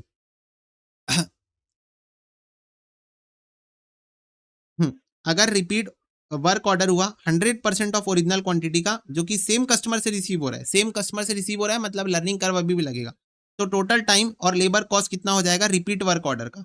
तो देखो टोटल टाइम लगा 167.77 128 यूनिट्स को बनाने के लिए, तो ये समझो यहाँ पर 128 यूनिट्स को बनाने के लिए आपको लगा 167.77 मिनट्स, ठीक है। 64 यूनिट्स को बनाने में आपको लगा 104.8576 मिनट्स। यानी कि ये बताओ कि जो 64 के बाद 64 यूनिट्स बने हैं उसको बनाने में कितना टाइम लगा। 167.77 माइनस 104.8576, तो ये आपको लगा 62.9124 मिनट्स लगा, ठीक है, जो फर्दर 64 यूनिट्स आपने बनाए। अब अगर आपको इतना टाइम लगा, आप इसको 60 से डिवाइड करके आवर्स में कन्वर्ट कर दोगे और 100 रुपये पर आवर आपका रेट है, तो आपको पर्टिकुलर इस ऑर्डर को कंप्लीट करने में कितना खर्चा आया, 104.854 का खर्चा आया। और टोटल 128 यूनिट्स को टोटल 128 यूनिट्स को बनाने में आपको इतना खर्चा आया, क्योंकि टोटल 128 यूनिट्स को बनाने में आपको इतने मिनट्स लगे। इसको आवर्स में कन्वर्ट करोगे, 100 से मल्टीप्लाई करोगे, तो ये आपका टोटल कॉस्ट आया उस पर्टिकुलर कस्टमर का। उस कस्टमर के पूरे 128 यूनिट्स का कॉस्ट आया ये। फर्स्ट 64 यूनिट्स का कॉस्ट आया ये देखो, फर्स्ट 64 यूनिट्स का कॉस्ट आया ये, और नेक्स्ट 64 यूनिट्स का कॉस्ट आया ये, ठीक है। तो फर्स्ट 64 यूनिट्स का कॉस्ट आया ये, नेक्स्ट 64 यूनिट्स का कॉस्ट आया ये, और टोटल 128 यूनिट्स का कॉस्ट आया ये, ठीक है। तो इस प्रकार से आप इसको निकाल सकते हो। ओके भैया, डन। एक सेकेंड, ओके, यस, ठीक है बच्चों, क्लियर हुआ कि 64 यूनिट्स को अगर आप 64 यूनिट्स बनाते हो तो हर यूनिट को बनाने में इतना मिनट लगता है, यानी टोटल इतने मिनट्स लगते हैं। अगर आप 128 यूनिट्स बनाओगे तो ये फिर 80% लर्निंग कर्व लगेगा, यानी हर यूनिट को बनाने में इतना मिनट लगता है, तो टोटल इतने मिनट्स लगेंगे। तो फर्स्ट 64 यूनिट्स को बनाने में इतना मिनट लगा, तो उसकी कॉस्ट आप निकालोगे डिवाइड बाय 60 × 100 करके। नेक्स्ट 64 यूनिट्स को बनाने में आपको कितना मिनट लगा, तो 128 यूनिट्स को बनाने में टोटल इतना टाइम लगा। शुरू की 64 यूनिट्स को बनाने में इतना टाइम लगा, यानी बाद की 64 यूनिट्स को बनाने में इतना टाइम लगा, ठीक है। तो इतने टाइम की कॉस्ट आप निकालोगे डिवाइड बाय 60 × 100 करके, तो ये आ जाएगी, ठीक है। और टोटल 128 यूनिट्स को बनाने में इतना कॉस्ट आपका लग जाएगा, ठीक है। Total minutes divide by 60 × 100, done भैया, डन। अब इसके बाद बच्चों एबीसी कॉस्टिंग के क्वेश्चन होते हैं, एबीसी में हम देखेंगे। ये देखो, फिर आया आपका जून 23 सिलेबस 22 में ये क्वेश्चन डिविजनल परफॉर्मेंस मेजरमेंट के ऊपर, जहां पर आपको क्वेश्चन ने कहा कि बताओ कंपनी को कौन सा डिवीजन अच्छा है based on ROI. 15% as minimum required rate of return ले लो और रेसिडुअल इनकम बताओ, और आइडेंटिफाई करो कौन सा डिवीजन जो है वो ज्यादा सक्सेसफुल है अंडर मेजर 2, यानी रेसिडुअल इनकम के अकॉर्डिंग। तो आरओआई भी निकालना है, आरआई भी निकालना है, और आरआई के बेसिस पे कौन सा डिवीजन अच्छा परफॉर्म कर रहा है वो भी बताना है, आरओआई के बेसिस पे कौन सा डिवीजन अच्छा परफॉर्म कर रहा है ये भी बताना है। तो देखो, डिवीजन एम, डिवीजन एन, इनका ऑपरेटिंग इनकम है इतना और इतना, ऑपरेटिंग एसेट्स है इतना और इतना, और आरओआई है 25% और 20%, ठीक है। ओके, चलो देखो, ये देखो, आरओआई के बेसिस पे बच्चों आरओआई क्वेश्चन ने निकाल के दिया है डिवीजन एम ज्यादा सक्सेसफुल है, तो यहाँ लिख देना division M is more successful. RI निकालना है तो दोनों का ऑपरेटिंग इनकम लिख लो, 15 लाख और 25 लाख। कैपिटल इंप्लॉयड ले लो, और कैपिटल इंप्लॉयड में जो minimum required rate of return होता है यानी कॉस्ट ऑफ कैपिटल, वो मल्टीप्लाई कर लो। तो कैपिटल इंप्लॉयड है इनका 60 लाख और इनका 1,25 लाख, उसका 15% निकाल लो, जो कि आपको बताया है क्वेश्चन नहीं कि 15% आपका वो है minimum required rate of return. तो इतना आपको मिनिमम कमाना था अपने सोर्सेस ऑफ फंड को पे करने के लिए, तो आपने इतना कमाया, इसका मतलब इतना आपने रेसिडुअल कमाया, एक्स्ट्रा कमाया। रेसिडुअल मतलब क्या होता है, एक्स्ट्रा होता है, तो इतना आपने रेसिडुअल कमाया, इतना एक्स्ट्रा कमाया, तो उस हिसाब से डिवीजन एन ज्यादा सक्सेसफुल है। तो देख रहे हो, सब ऑप्टिमल डिसीजन मेकिंग, आरओआई के बेसिस पे एम ज्यादा सक्सेसफुल था, पर रेसिडुअल इनकम के बेसिस पे एन ज्यादा सक्सेसफुल आ रहा है। दिस इज व्हाट सब optimal decision making. Okay, next है क्वेश्चन नंबर 76, इसी के अंदर फाइनेंशियल लीवरेज भी यूज हुआ है। देखो, from the following information obtain from the books of Messrs AYC limited calculate करो economic value added. Equity shares का नंबर आपको बताया है, 1,50,000 शेयर्स हैं 100 रुपए वाले, यानी 1,50,00,000 के शेयर्स हैं। 10% डिवेंचर 10 रुपए वाले 20 लाख है, यानी 2 करोड़ के डिवेंचर है। टैक्स रेट है 30% का। डिग्री ऑफ फाइनेंशियल लीवरेज है 1.1 times EBIT upon EBT. Securities premium reserve है 1,50,00,000, और रिजर्व एंड सरप्लस जिसमें कैपिटल रिजर्व भी है 90 लाख का 2 crore. It is the prevailing practice for the company in the industry to which AYC Limited belongs to pay at least 14% dividend to the equity shareholder. तो ये आपको cost of capital निकालने के लिए बताया है कि कॉस्ट ऑफ इक्विटी 14% का है, हम डिविडेंड पे करते हैं इक्विटी शेयर होल्डर को 14%, मतलब ये के ई दे के रखा है आपको, क्या दे के रखा है, के ई बता के रखा है। ओके, चलो सबसे पहले बच्चों ईबीआईटी निकालते हैं। तो फाइनेंशियल लीवरेज है 1.1, ठीक है, क्योंकि हमको नोपैट चाहिए ना ईवीए निकालने के लिए, NOPAT minus WACC into capital employed. तो डब्ल्यूएसीसी निकल जाएगा, कैपिटल एम्प्लॉयड निकल जाएगा, हमको नोपैट निकालना है, उसके लिए ईबीआईटी चाहिए। तो ईबीआईटी अपॉन ईबीटी है 1.1। अब क्या मैं बोल सकता हूँ, ईबीआईटी अपॉन ईबीटी को मैं लिख सकता हूँ ईबीआईटी माइनस इंटरेस्ट, हाँ लिख सकता हूँ। इंटरेस्ट कितना आएगा, तो बच्चों 10% इंटरेस्ट निकालो 2 करोड़ पे, तो 2 करोड़ का 10% आ जाएगा 20 लाख, ठीक है 20 लाख। अब आप इसको क्रॉस मल्टीप्लाई करके सॉल्व करोगे तो यहाँ आएगा 1.1 EBIT minus 2 crore, sorry 22 lakh, ठीक है 20 लाख से 22 लाख हो जाएगा। फिर उसके बाद ये इधर आएगा, ये इधर आएगा, माइनस हो जाएगा, तो ये हो जाएगा 1.1 माइनस 1 ईबीआईटी 0.1 ईबीआईटी। तो 22 लाख डिवाइड बाय 0.1, ये आ जाएगा 2 करोड़ 20 लाख आपका ईबीआईटी। नोपैट कैसे निकालते हैं, ईबीआईटी में से टैक्स माइनस कर दो जो कि 30% है क्वेश्चन में, तो ये आ गया आपका NOPAT, net operating profit after tax. अब आपको निकालना है शेयर होल्डर का फंड कितना है, 1.5 करोड़ इक्विटी शेयर कैपिटल है, 1.5 करोड़ का सिक्योरिटीज पे हम रिजर्व है, और 2 करोड़ का आपका रिजर्व एंड सरप्लस है, 2 करोड़ का। तो ये सब मिला लोगे, शेयर होल्डर का फंड आ गया। डेट है बच्चों 2 करोड़ का, तो कैपिटल इंप्लॉयड आ गया 5 करोड़ प्लस 2 करोड़, 7 करोड़ का कैपिटल इंप्लॉयड आ गया, ठीक है। अब निकालेंगे डब्ल्यूएसीसी। तो कॉस्ट ऑफ कैपिटल में इक्विटी का कॉस्ट है 14% और डेट का है बच्चों 10%, जिसमें से आप टैक्स माइनस कर दोगे तो आ जाएगा केडी 7%। तो ये आ गया केडी, ये है केई। अब वेट्स आप लोगे तो 5 crore out of 7 crore, 2 crore out of 7 crore is debt, तो ये आ गया डब्ल्यूएसीसी 12%। ईवीए कैसे निकलता है, नोपैट हमने निकाल लिया माइनस डब्ल्यूएसीसी इंटू कैपिटल इंप्लॉयड, तो कैपिटल इंप्लॉयड है 7 करोड़, उसका 12%, तो 70 लाख आ रहा है आपका इकोनॉमिक वैल्यू एडेड। ओके, तो इस हिसाब से आपका ईवीए का क्वेश्चन सॉल्व होगा। और न्यू सिलेबस में ईवीए जो है वो ऑलमोस्ट हर अटेम्प्ट में मेरे हिसाब से तो पूछा ही जाएगा, हर अटेम्प्ट में, क्योंकि ईवीए बहुत इंपॉर्टेंट टॉपिक है। आरओआई भी आ गया, आरआई भी आ गया, ईवीए भी आ गया, लर्निंग कर्व भी आ गया न्यू सिलेबस में, सभी इंपॉर्टेंट है भाई न्यू सिलेबस में, इसलिए तो कॉम्प्रिहेंसिव स्टडी करना जरूरी है, ठीक है। ओके भैया, नेक्स्ट देखो ये लास्ट क्वेश्चन है डिविजनल परफॉर्मेंस मेजरमेंट के ऊपर, जो कि दिसंबर 23 सिलेबस 22 में आया, ठीक है। मेसर श्रीलोक पॉलीमर ने आपको प्रोवाइड की है following data. Total capital employed है 45 लाख, डेट इक्विटी रेशियो 1:4 का है, इंटरेस्ट रेट है डेट का 12% और टैक्स रेट है 31.2%। आरएफ दे के रखा है 10%, long term market rate of return based on BSc Sensex 15% यानी आरएम दे के रखा है, डिग्री ऑफ फाइनेंशियल लीवरेज 1.1 और बीटा है 1.4। ईवीए निकालने बोल रहा है और कमेंट करने बोल रहा है, 2 डेसिमल प्लेसेस तक आप अपने आंसर को लेके जा सकते हो। तो सबसे पहले बच्चों 45 लाख का कैपिटल एम्प्लॉयड का, उसको 1:4 में बांट दो तो आपको डेट और इक्विटी मिल जाएगा, ठीक है। 1:4 में बांट दो तो 45 lakh divided by 5 into 1 debt आ जाएगा, इंटू 4 इक्विटी आ जाएगा 9 लाख और 36 लाख। अब केडी निकालना है, तो जो आपका डेट का इंटरेस्ट दिया है 12%, उसको पोस्ट टैक्स कर दो तो 8.256 आ गया केडी। के निकालने के लिए बच्चों RF plus RM minus RF into beta, CAPM लगाओगे 17% आ गया। ये सब एफएम के कॉन्सेप्ट है ना, यहाँ एमए में यूज हो रहे हैं।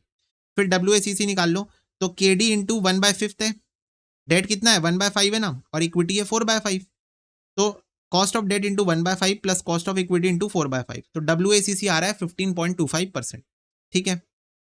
ओके, फिर अगेन वही फाइनेंशियल लीवरेज सेम जैसे पिछले क्वेश्चन में किए थे सेम करेंगे, EBIT upon EBIT minus interest. 9 lakh का आपका डेट है, ये देखो हमने निकाला, उसका 12% इंटरेस्ट ले लो, इसको आप सॉल्व करोगे तो ईबीआईटी मिल रहा है 11,88,000, इसमें से आप टैक्स माइनस करो तो आपको मिल जाएगा नोपैट, ठीक है। टैक्स माइनस कर दो डायरेक्टली ईबीआईटी में से तो आपको डायरेक्टली नोपैट मिल जाएगा।